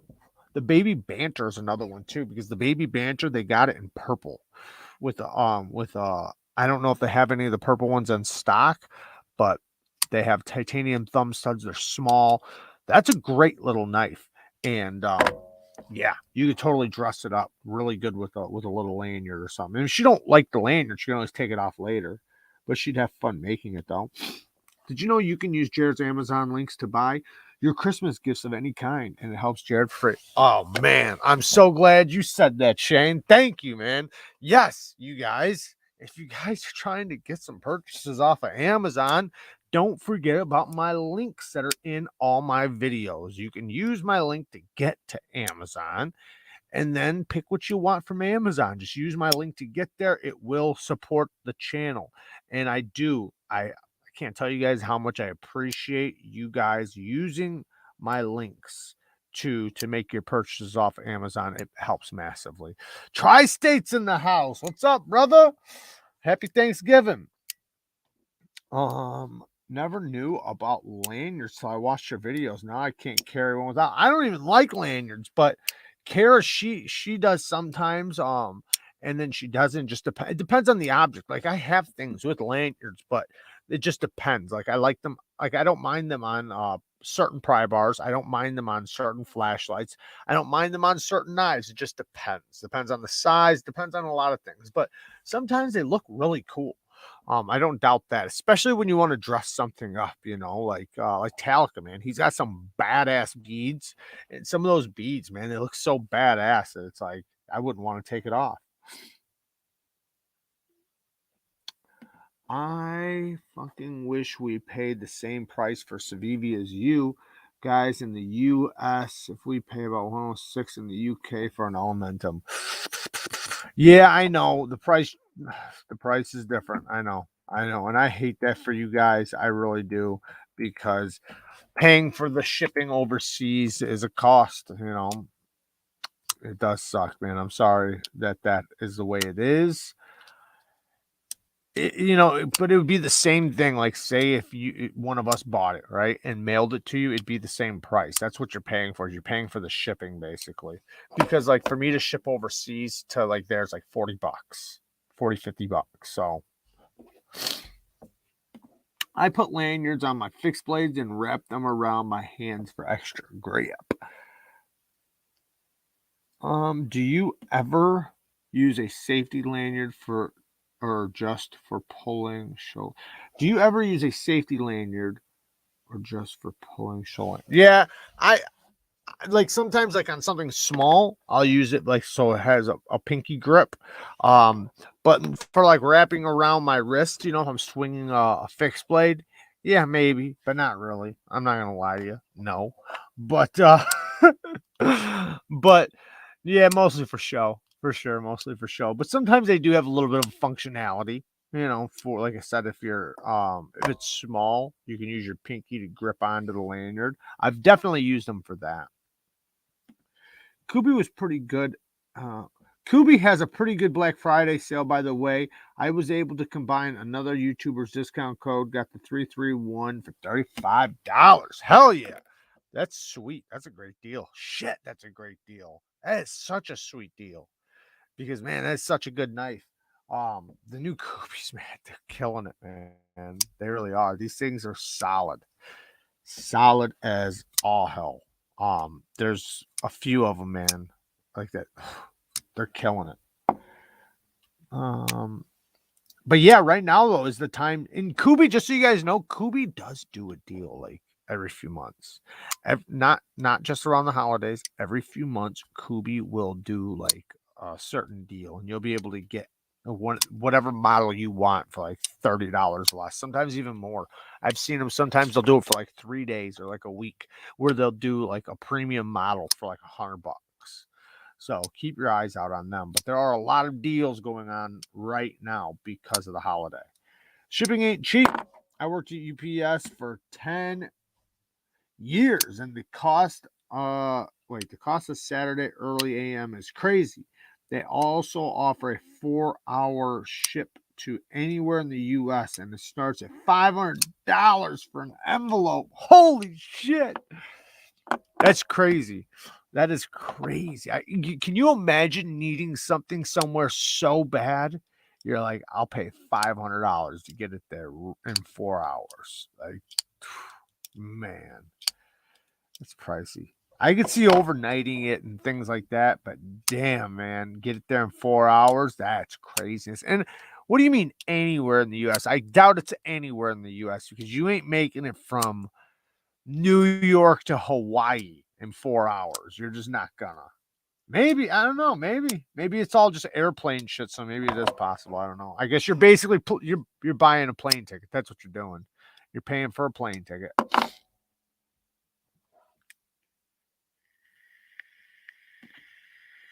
For sure. Kubi, Kaiser, Savivi's always been killing it. But this year, the ones that have stepped up the most, yeah, Kubi and Kaiser. For sure. CJRB though, I got to give it to them too. Even though I'm not affiliated with them, but I got to give it to them a little bit. I'm trying to get a hold of Russ. I just actually bought a new Scoria. I bought that the Knife Center exclusive. Bought that one because I gave the one away, but that Scoria was a badass knife. So I got to give it to CJRB. They're doing a great job too. Who else? I know a lot of you guys don't like Ganzo, but man, Ganzo,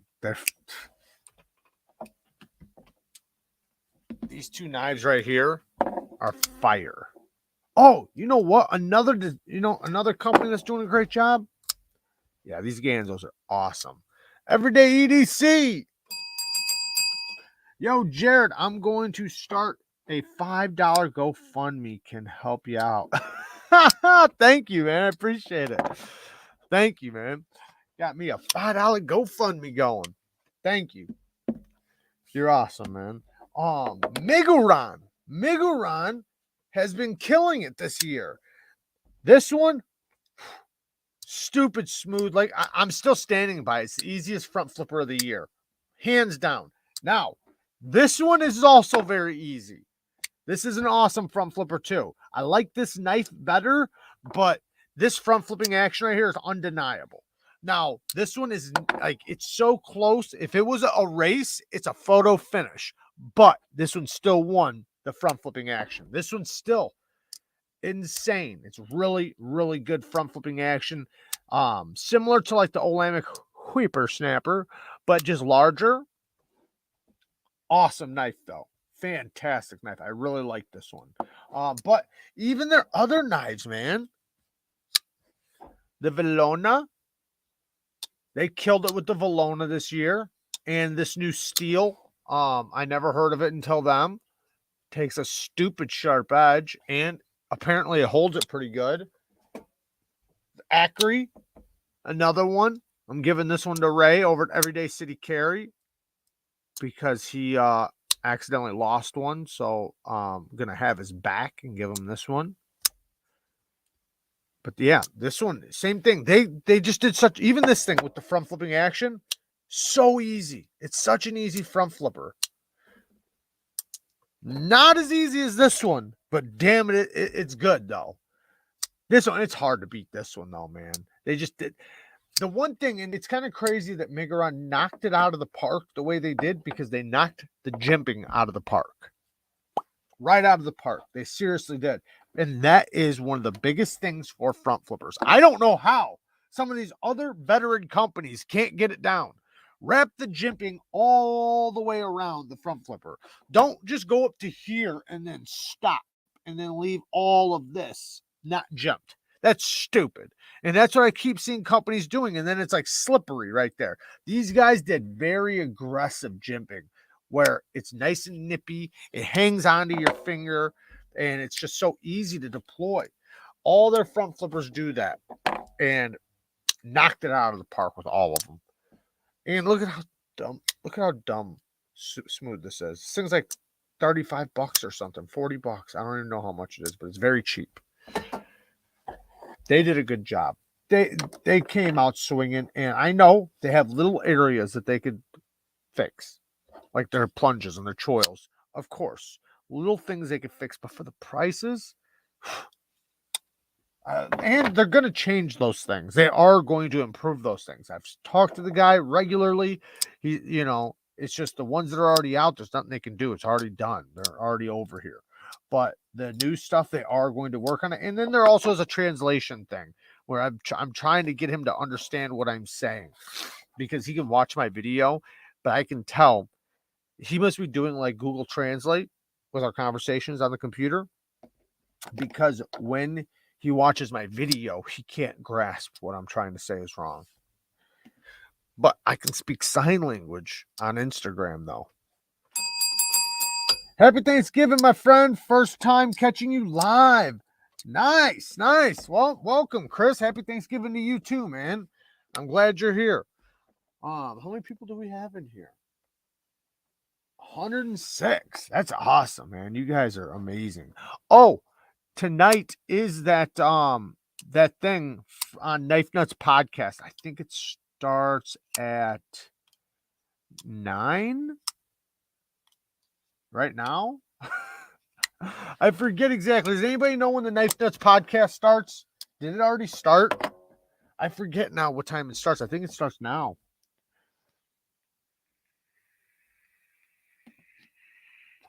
We don't skimp on the gym. That is so true. That's a good one. That's a good shirt too. We don't skimp on the gym. Yeah, because a front flipper can make it or break it just from the jimping. Now, I'm not saying that there is not some really good, some really good front flippers, right? Like even this Wii Esprit, really good. I mean, it's amazing. I can do it with all the little tricks and everything, but they missed the jimping. The one thing that a front flipper needs to do, they put 3 jimpings right there, and then they didn't do anything on the top. That's dumb. This thing, look, did you see that? I slipped, and I didn't mean to. I actually meant to fire it off. It's a great front flipper, and it works really good. And once you know that the jimping's like that, but when you get jimping like this, you don't even have to try. Like, it's like you just pretend to flip it, and it'll go off because it grips you back. That is so important to me personally with a front flipper. It's already started? Yes. Okay, cool. All right. Bang. So about 30 minutes ago, we're messing them up. Let's see who's on right now. Let me see who's on right now. Mike Emler, I think, was supposed to go first, wasn't he? Or am I wrong? Anybody who is just joining for the first time, just know that normally I have a bunch of topics that I go over and we talk about and we go through, but with this one, we're just kind of winging it because I wasn't as prepared as I normally am. I normally have about 40 subjects I like to go over on teaching knife stuff and sharpening and whatever, mods and bullshit. What the heck was I typing in?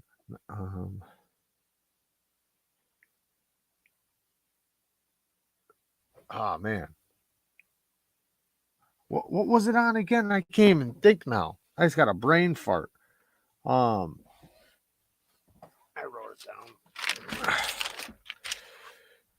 down. No, wrong one. Knife Nuts podcast. I'm all over the place. Knife Nuts. Who is on right now? Oh, wow. They're all on at the same time. That's crazy. Look at them all.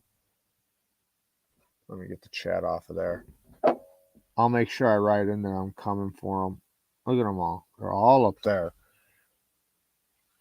Damn. Even got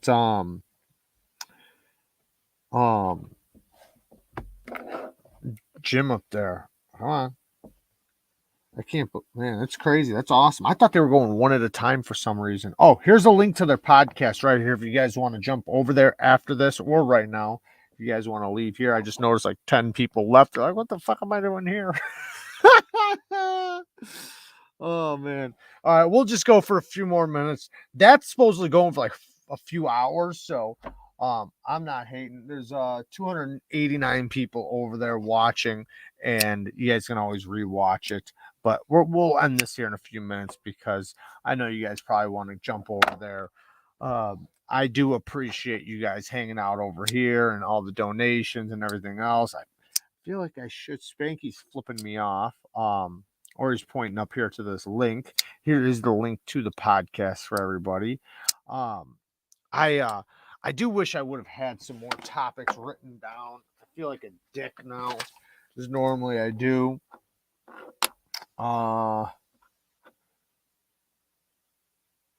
Nope.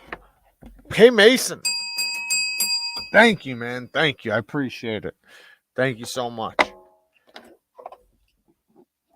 J Unit. Thank you, Mason. Man, this new big belly, big belly, this thing, awesome knife. I like it a lot, a lot. It's a really good knife, and it does get the detent down with the axis lock. Because if you watch when I drop it from here to here, listen to this. I mean, this thing is like, there's resistance from here all the way down. I mean, it definitely has like a strong pull on it when you're snapping it open. But the thumb, I don't know. Maybe it's just me because I have kind of gotten used to it a little bit. Spanky! Thank you, man. Thank you for the donation. Happy Thanksgiving to you too, brother. The thumb studs are a little tight. Like if you look at them, look at how tight they are to the scale. And they're like basically, they're a little bit higher. But I don't know, man. I like it a lot. Don't get me wrong. I love it. I love it a lot. It just kind of drives me. I wish the thumb was a little tiny bit more proud or a little bit farther away from the scale because I literally have to push my finger like right up tight to snap it out. But I do love it. And the axis lock is so easy to grab. Look at how wide those things stand out. Like this is the easiest axis lock ever. It's so good. It's a really good knife, and you can reverse flick it, even though it is tight to get your finger on there. I just wish it was spread apart. The grind, not the thinnest, but the satin finish is beautiful on it, and it does work. It is pretty slicey, not the thinnest, but since it's such a tall flat grind, it winds up working out. I did put an edge on it, and the grind is not very even. No, that's another thing. The grind wasn't even. I'm gonna do a full review on it, but I had a little bit better hopes for it. But it's still awesome though. It's still an awesome knife. The designer, I forget who the designer was. Michael Galovic. I did wind up talking to him, and I think it's a great design, but man, I just wish it was just a couple little details were different. Just a couple details.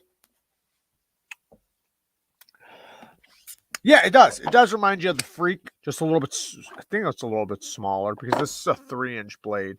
A little over 3-inch blade. I actually can measure it. Check this out. Watch this. Measure it with that. It is 3 inches on the dot. So it is a little smaller than the Freak. What's the Mini Freak? The Mini Freak is smaller than 3 inches, right? It must be because that's a lot smaller. This little guy, though, these little Kubies, would not have thought I'd like this thing. This little Kubi right here. This thing is pretty sweet.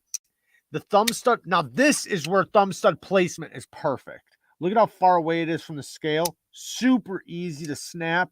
The detent is so well tuned on this thing. And I know it looks weird. Like, look at this handle. That looks so uncomfortable, but it's actually really comfortable. This thing, it's a little chunker, but damn it, it's good. I do like this thing. I would have never thought I'd like this thing. Just looking at it on their site, I would have said, meh, not that one, not for me. But it's damn good. But the new killer, though, is this new Civivi. This thing is, Sencut. This new Sencut. This thing is fantastic.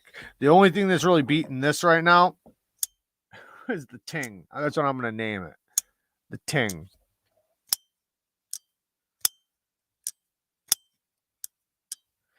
I don't want to bring it out because I know it's not available yet.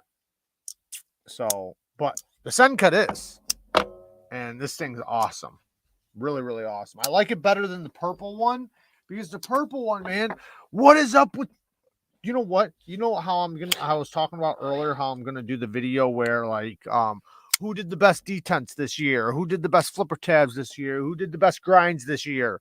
Civivi might get ripped. Like, I don't know, man, because their lock bar access, they are shitting the bed. They have diarrhea all. That's nasty. Why am I saying that? They shit the bed though. It is so bad. Yes, that was the Cogent. Sorry. I just did the first impressions on it if you guys want to see it. The Civivi Cogent. It's a button lock Civivi. I just did the first impressions on it. It just went up. It's my last video. But this Sencut knife, awesome knife. So much potential. But damn it. The lock bar access is so tight. It makes no sense. Why would they do that? Why? They did good access on this one. Really good access. This one's perfect. But then they shit the bed on this one. I don't get it. Like, Civivi always did a good job with that. And then in 2021, they said half of the knives we're going to do good access. The other half we're not gonna. Like, this one, man, I still got to send it to the person that won it. Horrible access. The Hadros, it's so hard to unlock this thing. I mean, I can do it, but it's like I shouldn't have to fight with it. It just drives me nuts that they're such a good company and they knock everything out of the park. And that was one thing I always gave them credit for. And then all of a sudden in 2021, it's like they forgot. The Acumen, you read my mind. Great knife, shit access. Yeah, it doesn't make sense. Like this knife right here, this Kubi, great access. And this thing's ugly. I love this knife, but it's ugly. Like, there's nothing I can do about it, right? It's ugly. It's an awesome knife. The detent is perfect.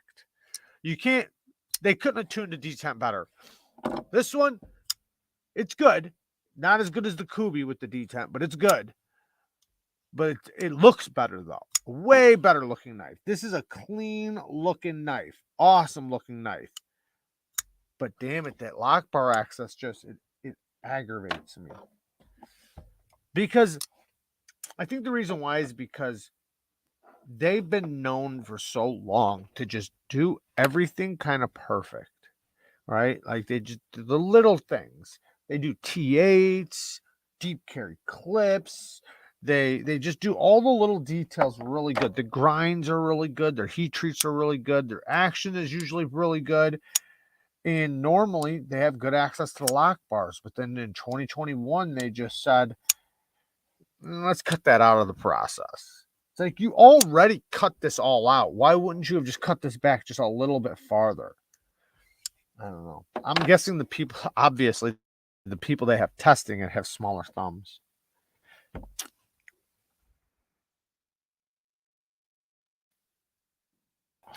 Love my Ritter Hoe. Can't wait to get the full size one. So smooth.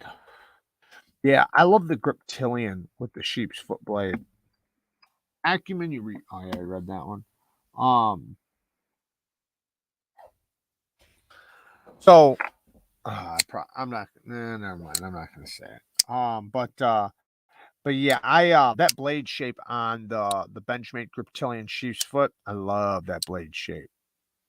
Love it. If I design a knife soon, it might have a blade shape similar to that.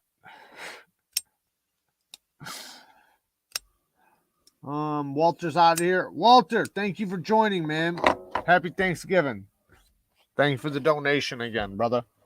Yeah, we're gonna get out of here. I know it's getting pretty late. We didn't even do story time. All right, fuck it. For those, we have 69 people left in here. For the 69 people in here, do you guys want to do story time? If you guys want to do story time, we will do story time. How is the factory edge on the Cogent?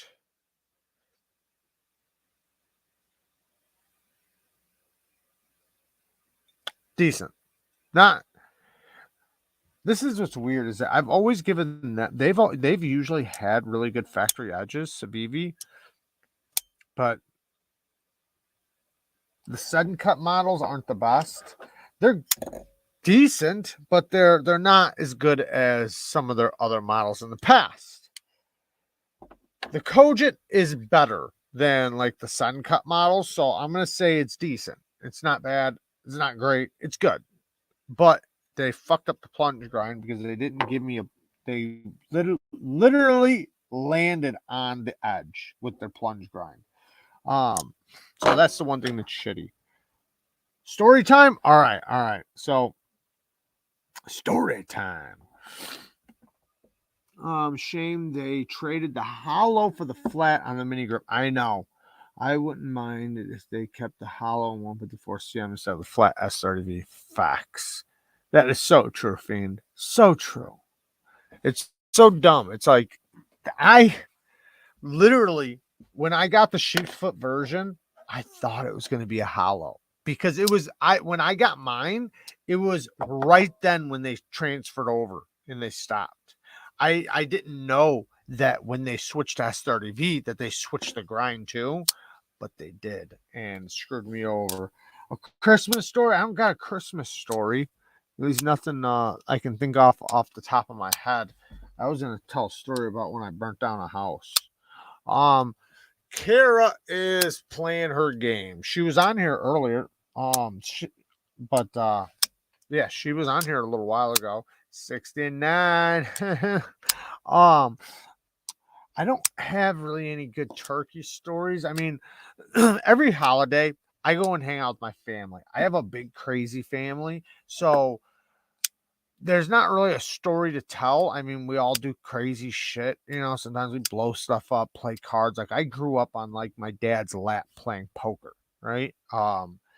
That type of stuff, and just wrestling and hanging out with my cousins and riding dirt bikes and four-wheelers and doing stuff like that, like just crazy shit around the family house.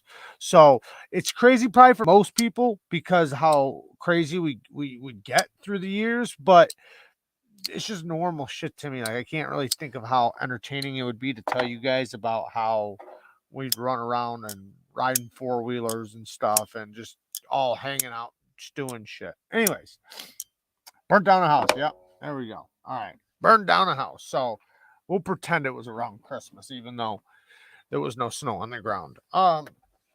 So I'm living in a neighborhood, and obviously it's in a neighborhood. I'm living in this neighborhood, and down the street, this there's this house, and it's an old beat up house. It's a ghetto as hell. Like you could tell, like before I even seen what I'm seeing, like you could drive past it and know, like that's a ghetto ass house. Like it looks bad. It looks like the last 10 people that have rented it just tore it up. Anyways, so the people who are living in there wind up getting evicted or whatever, right? And when you get evicted, you have so long to get out. And if you don't get out by that time, then the sheriff comes and they come and take your stuff and basically throw it out on the street. So it wound up being like that type of day where the sheriff was there kicking the people out, made the people vacate the premises or something like that. And a bunch of stuff was out, on the street, but the stuff doesn't last. Like as soon as that stuff hits the street, like people think like, we'll go and pick it up. You ain't picking that stuff up. There's going to be every person from every neighborhood from 6 blocks away coming and getting your stuff. You're fucked. your stuff is gone. So the stuff was gone already. Like as soon as it hit the street, it was gone. So the stuff wound up on the street, and now I see this house, and I know nobody's gonna be in there, right? Nobody's gonna be in there because they got kicked out, padlocks. Well, so I had one of my friends, and he was over at the house, and I was like, man, let's go check out what they left. Because a lot of times they'll leave stuff inside the house. Like they won't get everything. They'll just get some stuff, throw it out, and that's it. And a lot of times, sometimes they don't even do that. Sometimes they just kick the people out and padlock it up, say you're done, you're out of here. And the homeowner, whoever owns the house, or the bank will hire somebody to come and get the stuff out. So a lot of times they don't even get everything out, right? Or anything at all. Anyway, so I'm like, man, I gotta see what's in that house. So me and my buddy we take a walk, and we walk down. It's a couple blocks from where I live, a block or two. And we get to the back of the house through the alley, because we have alleys. And we're walking through the alley, I see it. And we're scoping it out, checking it out, making sure nobody can see where we're gonna make our entrance. Right? Our entrance happens to be a window next to the back door that has like a foyer next to it or something like that. So we're kind of blocked a little bit so nobody can see us. Well, there's shit all over the yard, and I can't really make it into the window quite yet. So I need something I can stand on. So I found like a milk crate or something like in the yard, because this yard is like grown up, and like the backyard is just like 2 feet of grass. There's bottles and broken stuff all through the yard. Nasty as hell. Like thinking about it now, it's like that's so disgusting. Anyways, so I get the milk crate, get up to the window, and break the window open. I didn't just shatter it. I opened it, but like I think the inside pane might have broke or something. Either way, it broke, and broke it open somehow. I forget exactly how, like pried it open or something like that. Wound up prying it open, and we're bellying in, like going in like this through the window, and got my buddy, helping him through, pulling him through too. So now we're both in there, but they cut the power, so there's no power in this place, no power at all. But there's stuff all over the place. There's a computer, a desk, all kinds of shit. Like you can tell, like they didn't get nothing out. Everything was still in there. So this place looks like somebody lives there. And we're going through it. So we're like trying to go through it to see if we can find anything, right?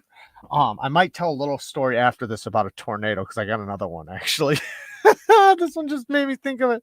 Anyway, so I can't see nothing though.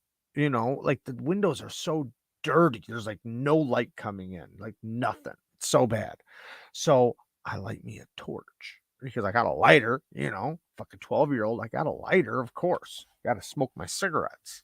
So I light me a torch, and we go around, and I think we brought no, that was a different one. Never mind. So we wound up grabbing a couple things or something, stealing some shit. But it's time to go now, right? We're done. We've looked around, we've done our thing. And I got this torch that I'm looking around with, and it's like burning out. So I got to get rid of it. Best place to put a torch, in the bathtub, right? Best place. You can't start a fire there. Of course not. It's a bathtub. How would a fire ever start in a bathtub? So threw it out in the bathtub, stomped it out, I think. And it went out as far as I know. And we left, right? 20 minutes later, fucking ambulances and fire trucks, cop cars, everything are all over the place. Like, what is going on? And we're walking down the street. We're actually walking to meet up with one of my cousins. One of my cousins is walking to us, and we're walking to him. We're going to meet in the middle. And we're like in front of the house that's burning to the ground right now, where we're meeting at. And, this fire truck's trying to put it out, and this thing is done. Like, it's done. And one of the cops talks to us because I actually knew the cop. He asked me, he's like, you know what happened here or whatever? Did you see anything? Fuck no, I didn't see anything. Of course not. But yeah, the house wound up burning completely down. They wound up having to rebuild a house. Now there's like a new house. Well, at the time, a new house. It's the newest house on the block, probably. But yeah, it wound up burning down, and I still can't think of how that thing wound up. It must have got like the curtain or something. The shower curtain must have started on fire or something. I can't think of how, but it did, I guess, because the place burnt down. And my cousin's talking to me, asking me, and because we're like telling him, like, man, we were in there. And he's thinking we're talking about like a week ago or something, right? He literally thinks we're talking about like a week ago. Finally, he goes, when were you guys in there? And we're like 15, 20 minutes ago. And he just looks at us, you guys burnt the house down. I'm like, no, I didn't burn down the house. He's like, you burned down the fucking house. It's like, no, I know I didn't burn it down. He's like, did you guys light anything on fire? And it's like, maybe. Okay, so next story really quick. Yeah, exactly, Jared. I increased the property value. Yeah, for sure. Since they had to build a brand new house, yep. Property went up. So this next one, the town got hit by a tornado. Like hit, like wiped out. Like a bunch of houses got wiped out. My buddy's apartment, his entire roof of his entire building got ripped off. And this is a big apartment building, like huge. The entire thing got ripped off. That's crazy. Like that's damage. Anyways, so there's trees all over everybody's houses. There's garages that are just collapsed. The entire neighborhood got fucked up. So I'm walking around. I got this one bag, one of those like big mail bags, whatever, something like that, golfing bag, something like that, just one I can hang on my shoulder. And I'm walking around looking for some licks, right? Some licks. And because most of these houses, the people aren't going to be they're all messed up. They're not in their house. So I'm like, man, these guys are collecting insurance. I'm going to go get me some shit. So I'm walking around and I found this one. It was like perfect. The garage was collapsed on the car. So the car was still in the garage. And this is what's kind of funny because it has a little bit to do with knives. So we wind up going in through the garage, like crawling under and getting in there. And we went in there and we're looking around. I wind up finding like a crazy ass knife collection, like a badass knife collection. And so I filled my bag. Out of all the things to steal in this house, I went for the knives. It's fucking crazy, especially with what I do now. But weird ass knives. They were all fixed blades, but like I remember this one was like a machete in the front, but then had like a stabber on the back, like almost like a flathead, but you could tell it was like made to like do damage, like to stab and chop. Something crazy. But then there was a bunch of other like weird like weapons, bladed weapons.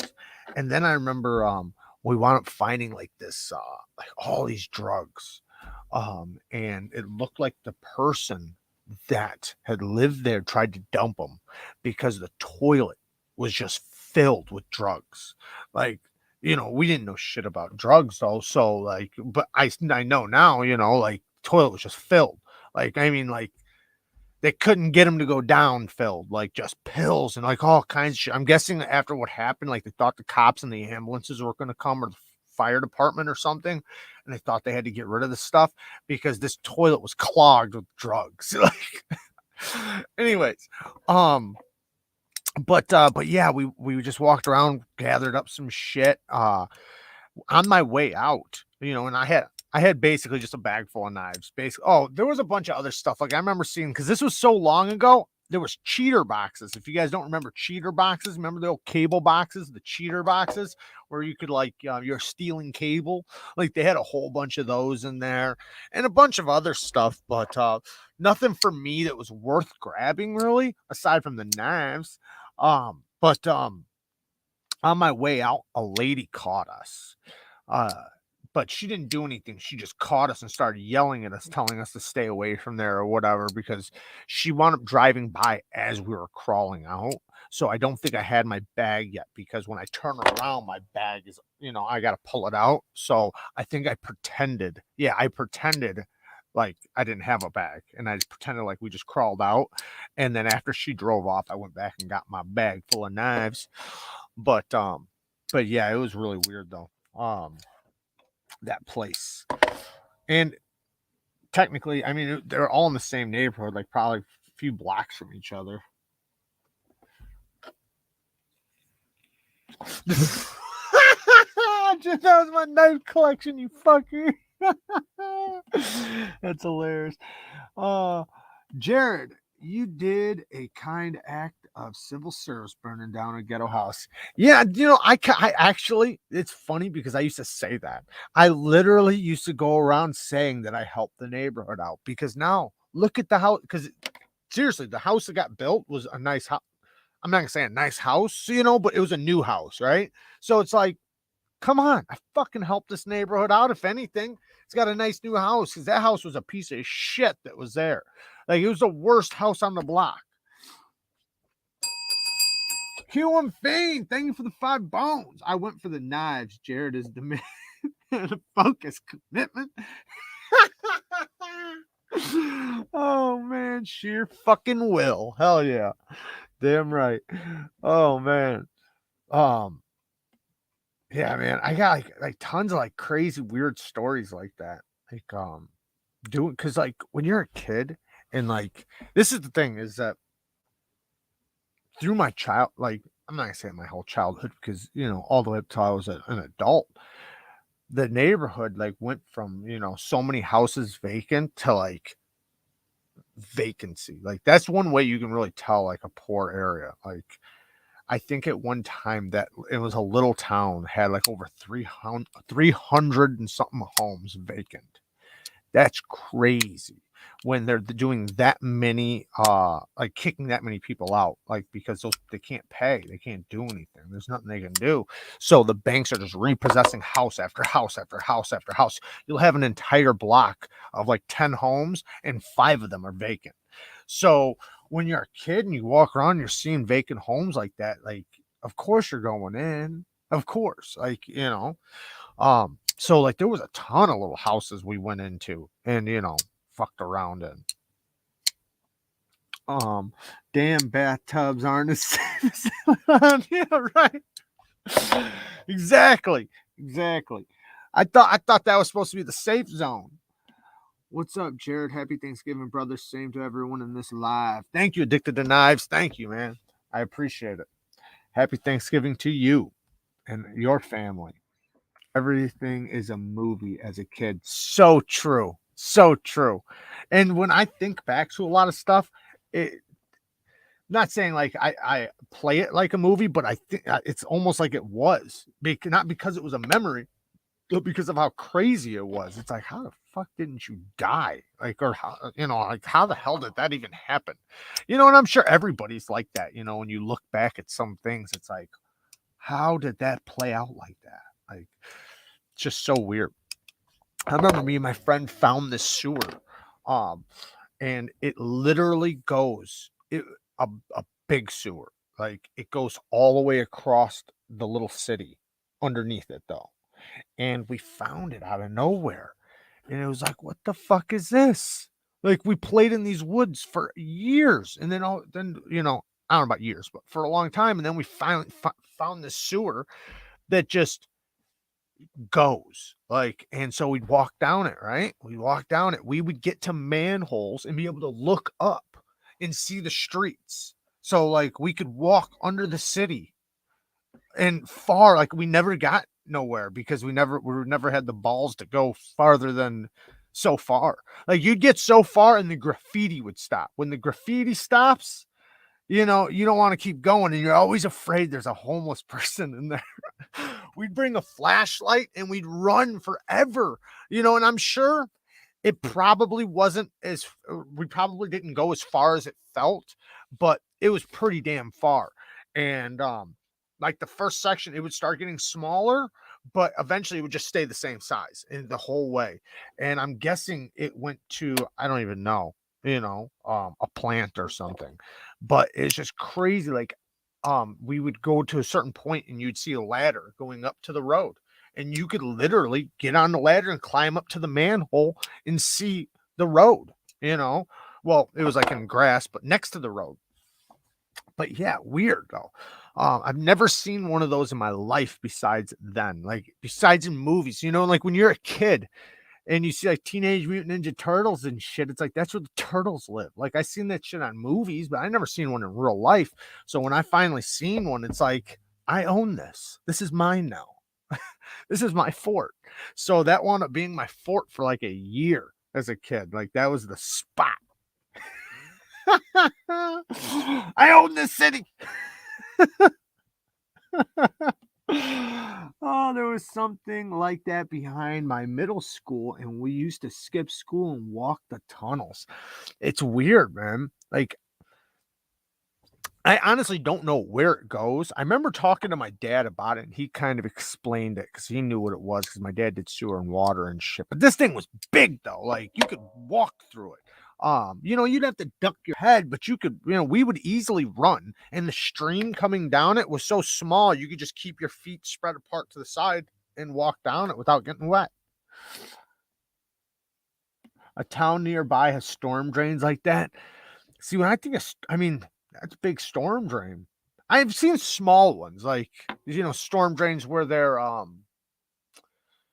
regular sized storm drains. This you could walk through. That's why it was so big. But I think it's because the reason why is probably because it hooks up to a river, right? That's where we would go in at. We'd go in at not like a real river, but I guess it was a river in this woods, but it stretched underneath a boulevard, where like a grassy area just goes on for a long time. Like there's houses and stuff on the sides, but there's a boulevard that goes through basically the town.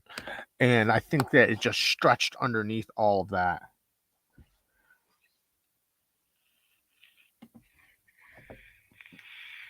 Maybe we live in the same neighborhood. The bad thing about good hiding places, they've already been found by crazy people. That is exactly what I worried about every time. Every time me and my friend would go there, it was almost like we'd go there, and every time it was like you'd walk in and you'd be looking, hello? Like just waiting for somebody to be like, what? Because, like we had to have thought, like because you could see the graffiti. So I'm not saying the homeless are graffitiing it, but if there's people graffitiing it, that means people know about it, and you're just waiting for the one day when you walk down there and there's somebody down there in the dark. Because the first sewer, like what you start walking and it got dark, but then after a little bit you'd see the light from the sewer, from the sun shining down through the sewer, you could see the light. So you get to that point, but then beyond that point, pure darkness. Like you're not gonna, like the next sewer is so far away, you will get to darkness and be in darkness for a long time before you ever see light again. So you start thinking like anybody could be in here, and you're always worried. And then you'd always hear something, probably from a mile away through a manhole cover, and be like, what was that? What was that? What's up, Seth? Right? I like to think the turtles, Teenage Mutant Ninja Turtles. Yeah, these ones lead to an arroyo. An arroyo. What's an arroyo? I don't even know what an arroyo is. Maybe we call it something else. But yeah, it was a lot of fun. I remember, and I know this is some dickhead shit, but when I was a kid, I picked up a paper route, and I don't know why, because I did construction, but for some reason, the neighborhood paper people or whatever somehow talked me into becoming a paper boy. I hated it. I fucking hated it. I hated the feeling because I used to have to take newspapers and roll them up, put the rubber band over them, and then go throw them at people's doors. And I hated it so much. I don't think to this day I even knew my route very well. So I did it for so long, and I only got paid like $14 every 2 weeks. What a ripoff. Like, it sucked. But I mean, that would only be like 2 days, but still, the whole thing sucked. You know, if I didn't have to wrap them, it probably wouldn't have been as bad. But my last day, you know, I quit. You know, I called them up and quit, and they said, well, you have to still do your last paper route, you know, and it's like, all right, not a problem, because that last one ain't getting delivered. Like, I don't give a fuck. So the last one, like probably 3 people got their paper. Everybody else is wound up at the bottom of that sewer. And I threw my thing because they gave me a bag and everything. I threw that down there. Then like 3 days later or something, or however many days later, they call up and they want that bag back. And I'm like, and all I'm thinking about is that sewer, because it's in that sewer. So I got to go down there. I went down there and got it and brought it back, and it was all fucking wet and soaked and probably pissed on by homeless people. You are eventually going to run into the alien pods that Predator is looking for down there. Right. Right.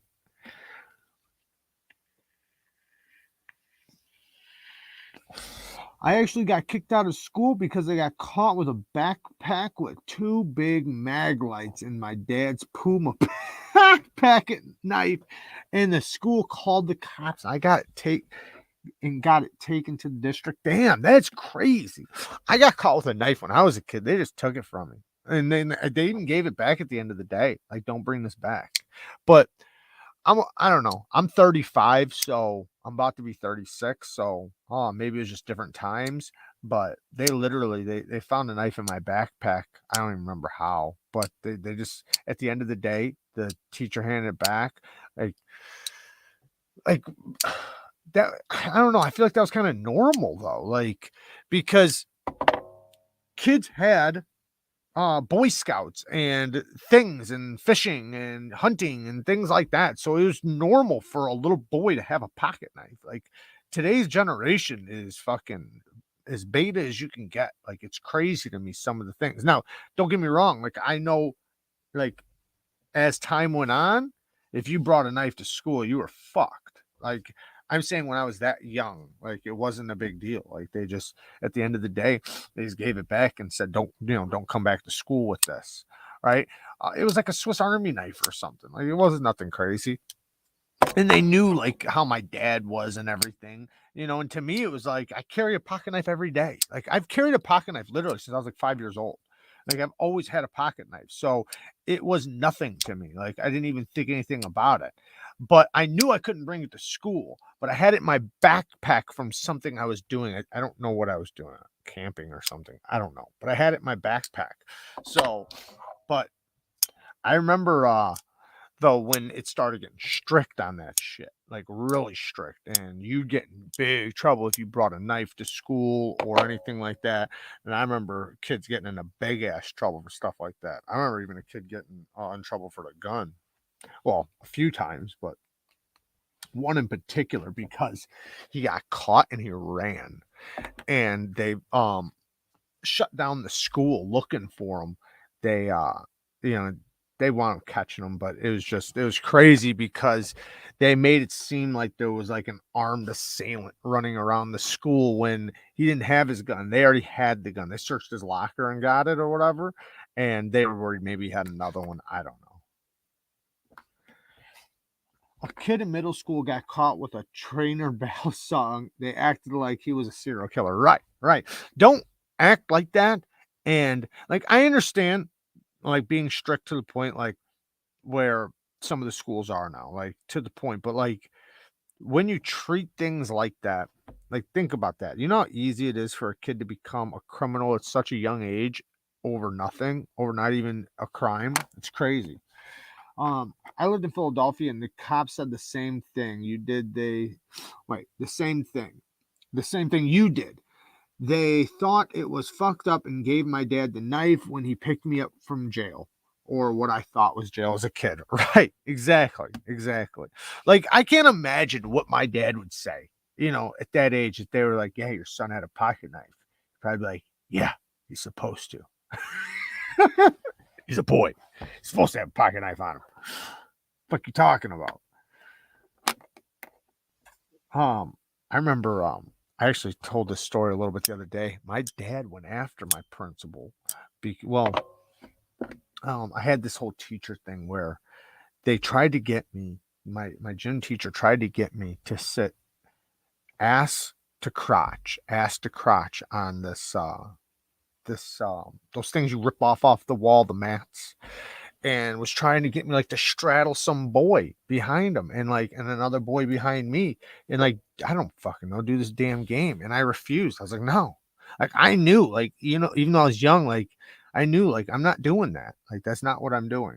Like, if there was girls involved, yes, but they made all the girls go on one and all the boys on another, and I refused. Now I went home and told my dad, because I want him getting kicked out of gym class and all this shit, right? So I went home and told my dad, like, listen, they're trying to get me to do this gay ass shit. I'm not doing it. Like, I'm not. And he went down there. He went down there and went crazy. I was at school when it happened, so like, I heard him coming in. I heard him freaking out. I heard stuff, like all kinds of crazy shit. He didn't wind up going to jail. He went after the principal and scared the shit out of him. The next day, the principal calls me down there, and he's just like, basically, like, if there's ever anything you don't feel comfortable doing in gym, let me know, and you can just come and sit in the office, basically. And that was it. But yeah, he's the way my dad said it, like, he's like, I went down there, he's like, he basically, I don't know exactly perfectly what happened, but he said, like, he choked him up and made him piss his pants, fucking scaring the shit out of him, saying basically he was gonna hurt him or something, and was basically saying that they were trying to get me, like, because he was like mad that they were trying to get me to do some perverted shit. And that's the way he looked at it. Like, what are you doing to my boy in this school? What the fuck is going on in this school that you're making my boy do this shit? Like, why would he get in trouble for not doing that? So, but it's not like that no more now, man. They can get away with anything, doing anything to these little kids. I think it's crazy. Some of the things that go on in schools, especially in certain areas. And, I ain't got nothing against that shit, but I knew at a young age, not me. Yeah, my dad said something. Yeah, my dad said something like that, and the cops even said they carried a knife when he was a kid. Yeah, like, when I was a kid, like I said, I remember when I got my first knife. I was like 5 years old, and I had a knife ever since. I never not had a knife. What's up, William? Every time somebody asks me for a free knife, I tell them to get a hold of me and give me their address, and they never do. They never do. Dude, to have one of those creepy pasta scary stories about some kids that go into the city's water system. Fuck. Anyone else get the Cormorant too? I know a lot of people did, because they got sold out of everywhere. I wonder how many models each place got, because if Knife Center, Blade HQ, and White Mountain Knives all got sold out that fast, I don't know. I got to imagine each one had to have had at least 50 to 100. Usually they make, when they first bring out a model, they usually make at least 300, but I don't know. Maybe they only made like 150.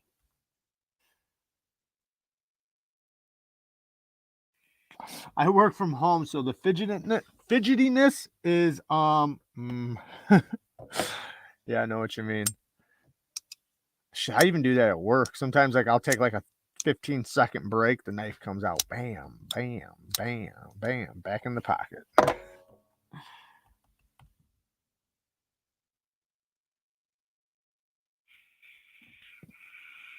Wow, even here somebody wants to talk about lefty versus, I have no idea what you're talking about. Dang, I'll get one on the re-up, I guess. Well, they won't be that long. They'll get back in stock. I'm sure it'll be a little bit because they just finally got them out, but I'm guessing that they knew they were going to go fast, so I have no doubt that they're not going to be too long. Seemed like they came up with those ones pretty quick. Might have been a small release. I don't know if it was a small release or they just went fast. White Mountain Knives was first, then the day later Blade HQ, then later Knife Center. Yeah, you were saying that. I didn't even see them come in. I literally had checked them the other day and they weren't in yet. And then bam, they must have came in and gone that fast.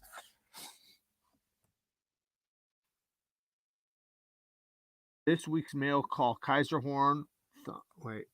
Thumbhole Sheepdog. Nice. And the SE 3 mil Kaisers are killing it. So good on all fronts. Happy Thanksgiving to all. Happy Thanksgiving to you too, Tim. Yeah, Kaiser's knocking it out of the park, man. They really stepped it up this year, especially for their under $100. But even with their like 100 to 150, they have like killer knives. They did like what they did was instead of doing high-end materials across the board, they did decent materials, which were good quality with high-end steel, which I thought was pretty cool. Like the October, the Deviant, things like that. But then all the under 100, they just knocked it out of the park with too. So they weren't messing around this year. I kind of have a wonder in the back of my head, like, did they feel like they were competing with Concept? Because, you know, Concept used to be tied with them, you know, and then they had the separation or whatever. And then Concept started their own thing. So and they were using the same designers. If you guys didn't notice that, they were using the same exact designers. So they were just equally friends with the same designers. So it was kind of weird. Like one would have a sheepdog design, the other one would have a sheepdog design. One would have a Dirk Pinkerton design, the other one would have a Dirk Pinkerton. And it was almost like they were in competition of who could do it better. Are you planning to do a Knife of the Year award in price brackets? No. So I will probably do not like a high end one. I want to do a high end one, but I don't have any of the high end ones. So I don't know how I could. But unless if I did like a video, because I've had a bunch of them, but I just don't own them. But anyways, I'm definitely going to do under 100 and then probably between like 100 and 200. Maybe 1 and 150, and then possibly talk to a couple people and get a couple knives sent in or something just to check out, not to check out, but to get in for the video. But I'm definitely 100% going to do who did it best. So like 10 scenario or 10 categories, like who did the best detent in 2021, who did the best grind in 2021, not on one knife, but across the board. So like which company consistently did the best detents? Which company consistently did the best grinds? Then I'm also going to do like the best knife of 2021 under $100. Who did it the best? Right? Maybe I'll do like under 50 and then under 100 so that I can have 2 categories, 2 videos, or like top 5. Because sometimes it's hard to do that the best, right? The best. Sometimes it's like, man, there's 5 that are so damn good. Any one of them would be perfect. So it'd be like, you know, the 5 best knives of the year. And then I let you guys know which one do I think is the best out of those 5, even though you can't go wrong with any one of them. So I'll probably do something like that. Hopefully you guys watch. Because I got some really cool videos like that coming. I got some really cool Christmas videos coming, some really cool best of the year coming, a bunch of videos because I got to get back up on these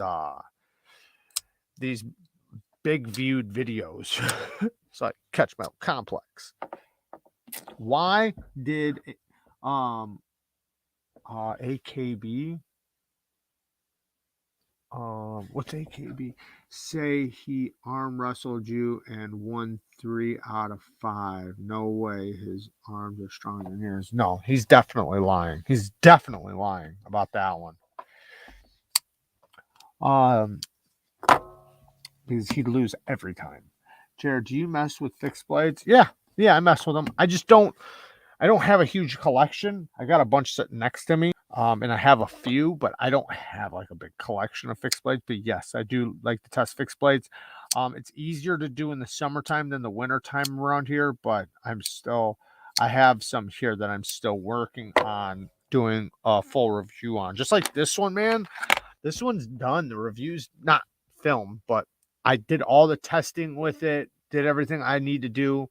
Damn, I got some bad chips in this blade. Holy cow. Did everything I was going to do with this thing. I just haven't had time to film a full review on it. Just got the mini tie frame lock. Wait. Tie frame lock. Be here Friday. Can't wait. Yeah, the harpoon. Sorry, the Kaiser harpoon. Sorry, I should have said that. Kaiser harpoon. Awesome micarta. Really nice micarta. The coating, not that good. But for what you're getting, I don't think you really care about the coating on something like this. To me, on a fixed blade, so what about the coating? Right? Like, what do you plan on doing with a fix? Unless if it's an EDC fixed blade, like it's something that you're only planning on carrying on your person and you're not planning on doing anything camping or anything like that, then you might care about the coating. But for the most part, camping knives and stuff, who gives a shit about the coating?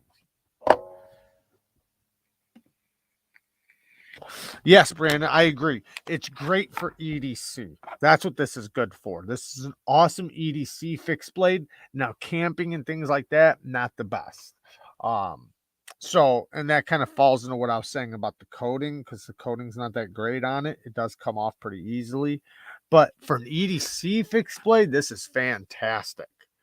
The one thing is, man, this edge, you can like go to grab it and put your, like, because the edge is right there and you get really, I like being nice and tight to the edge, so I'm not complaining.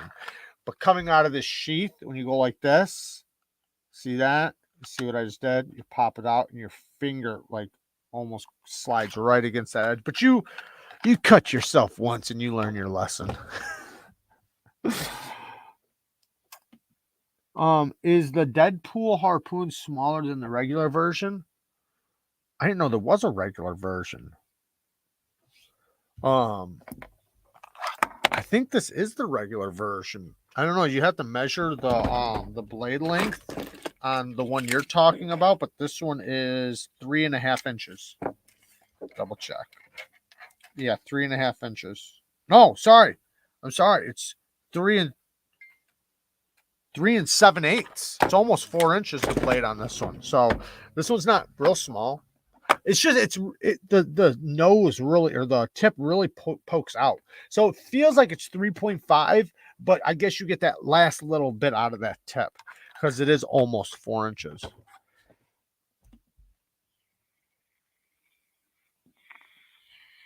Yeah, Essie does a fantastic job. I had the black micarta version. Yeah, there is a couple different versions. Well, at least colors wise. Okay, so then that's the regular one because it's 4 inches. 3 7/8, that's 4 inches. Okay, so that's just the Deadpool version. So it's the same knife, just a version. Wife is whining the snoring battle between her and my dog right now. She be cutting down a big old California redwood. That's hilarious. Oh hell.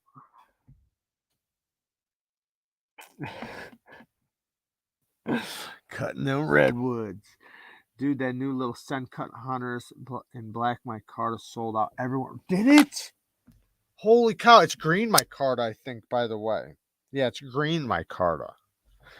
Man, this thing is fire. It really is good. Fantastic little knife. I'm not happy with the sharpening choil, but it's not too bad. This one's a little bit better with the choil, but the liner sucks. I keep bitching about it. Sorry, guys. But yeah, the liner on this, man, it just sucks getting to it. This one's so much better. I like both the knives. I just hate that you can't, the access to the lock bar sucks on that. I love the colors, though, man. That thing pops. Snappy at knife, though. This one has good geometry, good everything. Great knife. And it's nice and comfortable in the hand. The micarta feels really good. I don't know why Civivi doesn't. I know they're doing it to save money. I get that. I understand that. But Kaiser's able to do it.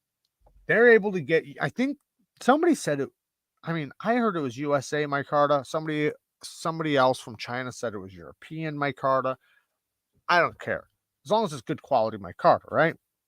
I don't know what the problem is with Civivi.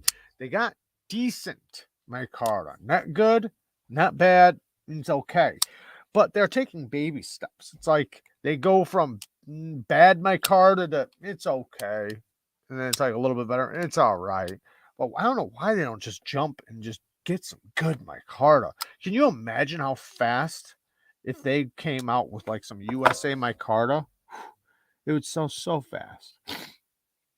Yeah, still available if you use my links, guys. If you guys want to get one of these, wrong knife. If you guys want to get one of these, you guys can check my link. I just did a video the other day and I put the links up for them. So bang, check my links out.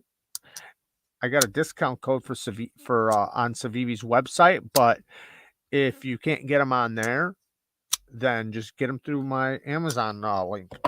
My Amazon's links usually last longer because those, they have a lot more. It's not like the like say Blade HQ, they'll only have so many. So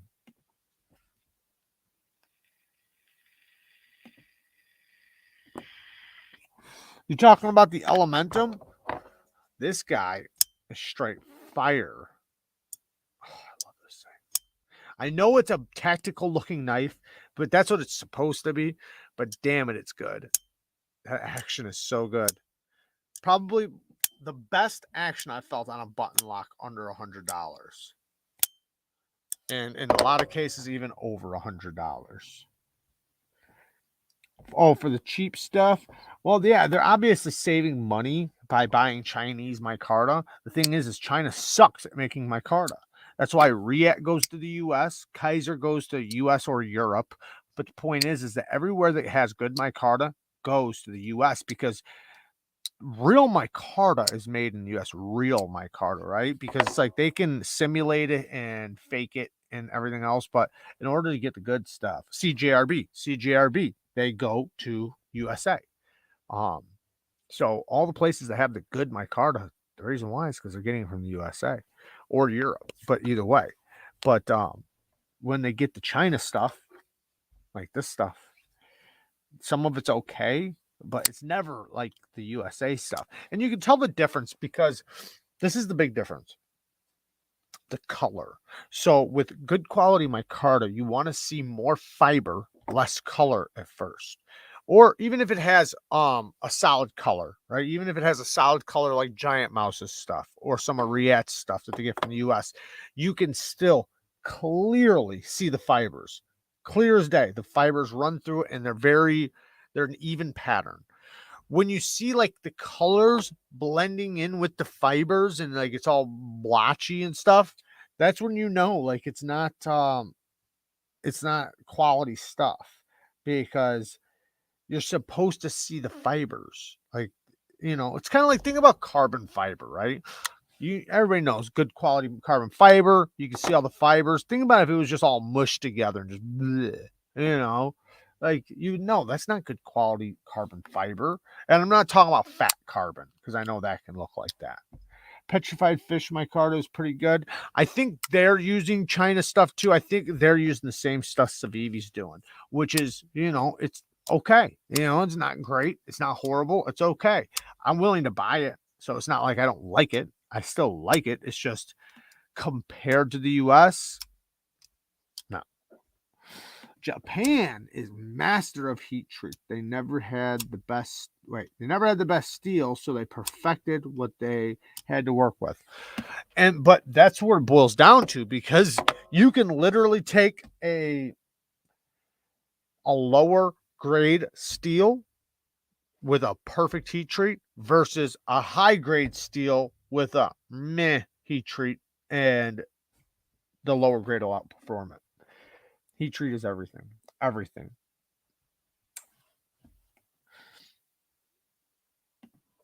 I really like petrified. I need to try some of them. Haven't had a bad knife from them at all. One of my favorite brands. Man, all right. I'm gonna get one. I'm gonna wind up purchasing one. I did low on their site, and I seen one that had a spidey hole in it, like this, and it looked really good. If you guys have tried it, let me know, because that would probably be the one I get. The Beluga looks good too. Everybody says the Beluga is awesome. My eye is attracted to the one with the hole a little bit more, but if I knew the Beluga was better, I would get that one. I've never had any of them, so Hitachi Hap 40 is one of my favorite steels. Crew wear for me. I love crew wear. K390, 14C28N. I like a lot of steels. ZDP 189 from Rockstead Heat Treat Monster. Yes, absolutely. But ZDP 189 from heat treated by another company doesn't get nowhere near that type of performance. But ZDP 189 has the possibilities of being heat treated up to like 67, 68 HRC. You can cut glass at like 66.7 HRC. So imagine that. Like, think about how hard something has to be to cut glass. Think about that. Think about a mirror in your bathroom trying to scratch it. It's like impossible. Like, it's nearly impossible to scratch unless if you have a diamond or something that's harder than 66.7 HRC. Rocksteads get up to like 67 HRC. That's nuts. It's literally almost like glass. They're steels. That's how hard it is. And that's why their edge retention can cut like 1,000 feet of rope before it'll stop cutting phone book paper. Never liked carbon fiber, but got the real steel with the glow in the dark pigment in it, and I'm like a little kid with those glowing stars in the bedroom ceiling. He's in space. Yeah, that's awesome. Yeah, I remember when I my first real carbon fiber knife, my first real one, was the Kubi Eris.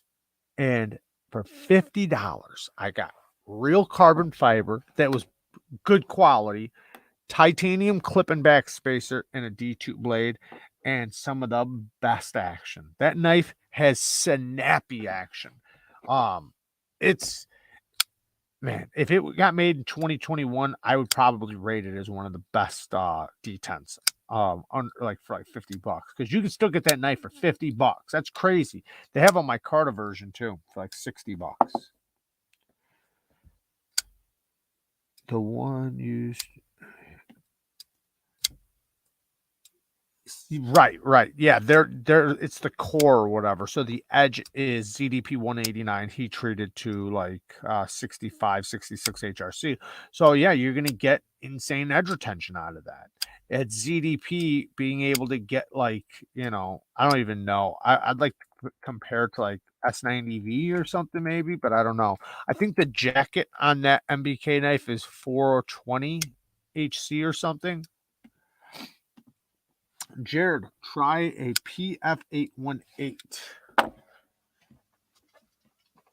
I'll write it down. I'll check it out. PF818.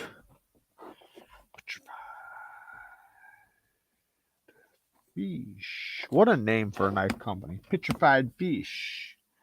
Not inexpensive, and it's very nice. Yeah, I'm going to go through them and pick one of them out.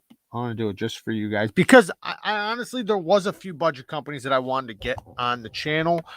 I almost thought about just contacting them and saying, hey, listen, I'm making the best knives of 2021. Your knife might possibly make it if I had one here, but I can't tell you if it'll make it.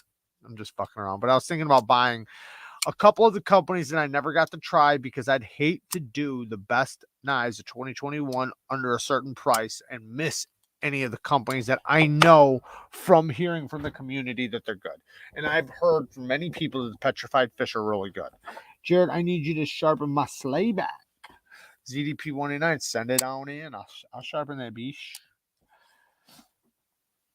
Awesome. Yeah, I'll check it out. Because like I said, I'm trying to get as many of them on the channel. Well, I'm trying to get them in because I got to do this video before the end of the year. So I only have like a week to make this video, maybe 2 weeks at the most. Kubi Eris is great. I bought it twice. Bang. See right there. fire. Yeah, that thing's crazy. The geometry isn't great, but damn it, it's a good knife. For just basic EDC, it's fine. I think it's funny Petrified Fish uses M390 in only their little fish knife. I didn't even know they used M390. How do you feel about Finch knives? So I have the new Finch. What the hell is the name of it? I have a Finch on the way. I've reviewed 5 of their knives all in one video. So I do like Finch knives. I actually did a live on Knife Junkie podcast with Finch. Awesome dude, awesome knives. Their knives are super snappy, and I have one of their brand new models that just hit the market on the way right now because I needed to have him in the video because they did a great job this year. The only thing is it is a little bit more than $100, so they don't quite fall into that budget knife range. Man, this thing, listen to that.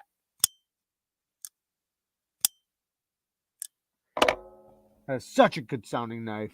I want that Finch Harvester. Is that what I think that's what it is. Let me double check.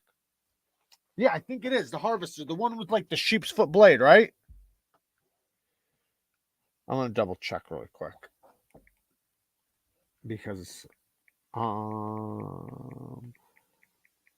think it is the Harvester. Yes, the Harvester. Yep, that's the one I have coming. Q1 Fiend offered to send you a knife to check out. Did he? I didn't see it. He knows how to get a hold of me. He can fucking call me. Yeah, Fiend, just hit me up after this.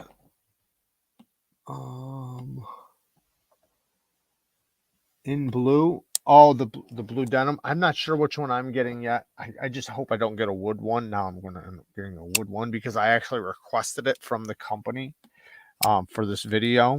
So I'm hoping it's either the bone or the green micarta. I don't really care which one it is, to be honest. But I'd rather it not be the wood one. Nothing against the wood one. I just like the bone and the micarta a little bit better because I really like traditional modern mixed. I think that it just I love that. Haven't managed to watch all of your vids reviewing the James brand knife. I'm guessing overpriced. I only did the unboxing, so I haven't done a review on it. But yeah, I think everybody knows at this point James brand knives are overpriced. If you like the way a James brand knife looks, most of them are done good. They're not done bad. They're not bad knives. They're just fine. They're good knives, right? They're built well. But if you like it, just know you're going to be overcharged. You're going to pay more than what it's. You could get a knife of similar quality, better materials for the same price or cheaper. So, but that's why you really got to love the knife if you're going to get it. Even like that integral they made, that integral is like $600. React makes integrals for like $400. So, and from them it was like 600. So that means you were taxed about 200 extra. And that's not like the designer's tax. Like that's $200 extra. At least 150 extra. Yeah, the cherry bomb's cool. I didn't try it, but yeah, it does look cool. Torn Knives is on my radar, just waiting for them to do a model that a little more my jam with the sheep's foot or Warncliffe blade shape. Yeah, I only got to try the one knife, but I'd like to see more out of them too. Most of the Finch knives are great. Yeah, every Finch knife I've tried so far was great. There's some I wouldn't buy, but they were still great. So I can't say nothing bad about the Finch knives. They were surprisingly good. Like, that's another company, man, with the detents. Holy shit, did they get their detents down? It's like they have the way they do their flipper tabs, like they have like the perfect amount of leverage where it's like it's almost impossible to fail unless if you're trying to fail it. Like they're small and just snappy. It's kind of like even talking about the Lieb. Like, how the heck did they get this detent so snappy like that? And that's the way the Finch knives are. Like, it blows your mind. And then the drop is ultra smooth on them. Like, they're very, very well tuned. They do them very, very well. And all of them, I didn't have one of them. Every single one of them, when I flipped it open, it was like I was not expecting that. You see the knife and you're expecting, action. And then you get it, you're like, what? How the fuck did this thing just do that? And then it just drops shut, pretty much. Not fall shut, like just complete fall shut, but it's nice and smooth on the drop. It's like, wow. They're very in their fit, finish, everything is just super well done. They don't have the best micarta, but for the price and everything else you're getting, pretty good. I would love to see them do a titanium model. And I know they have one in the works in the future. As of right now, they have other plans they're trying to take care of, but damn it, man. I would love to see one of those modern traditional titanium ones. Funny thing about James Brand is the exact same knife gets sold under different names in the UK by a legit company for 20 rather than 200. Right? Yep. And yet Kershaw is so cheap. Happy Thanksgiving, everybody. Well, guys, I got to go. Yep, I'm going to get out of here too. My battery's about to die. Dude. You guys are all awesome. I appreciate you guys hanging out with me and spending a little before Thanksgiving with me, talking some knives. I did have some fun chit-chatting with you guys. Sorry I didn't have a whole bunch of knife topics like normal. Next time will be point. Check this out. Spidey flick. This thing's a beast. Man, think about if I put a hole on this thing. I could totally Spidey flick this easily. This thing would have been so good with a hole. I mean, it's good the way it is, but you know what I mean. And as of right now, it's solid. And I'm always worried about a button lock getting blade rock. And I'm guessing eventually it's gonna. If I keep flipping it and flipping it and flipping it and flipping it, it's gonna get a little bit of blade rock. But kind of like an access lock. Most access locks do too. Now, this one has been stupid solid, surprisingly solid. The big belly from Tuya, but the only other one that hasn't for me is the Shadow and the big belly so far. Average Joe, thank you for another great live. Have a great Thanksgiving. Thank you, Joe. Thank you so much, and happy Thanksgiving to you too. Thank you for the donation. But I kind of think of those knives like the access locks. It's not a big deal if they get a little tiny bit of blade rock, because it's not like a frame lock. When a frame lock does it, that creates an issue that could be hazardous. With that, it's a plunge going behind the tang of the blade. It's not hazardous. Do you know what I mean? Because like with a frame lock, it's kind of like getting lock rock, right? Lock rock on a frame lock is dangerous because that means it can fail. Or blade rock means, you're damaging the lock face now. Like there's a lot of other things to it, and that can also make it to where you wind up pushing it out of the way. With a plunge or a bar, just because you get a little blade rock, that doesn't mean the bar's gonna break. So it's just different. Boston Market, here we come, Breeze. Go get that turkey. Happy Thanksgiving, everyone. Happy Thanksgiving, everybody. Thank you, guys. I love you guys. Peace out. And say hi to the family.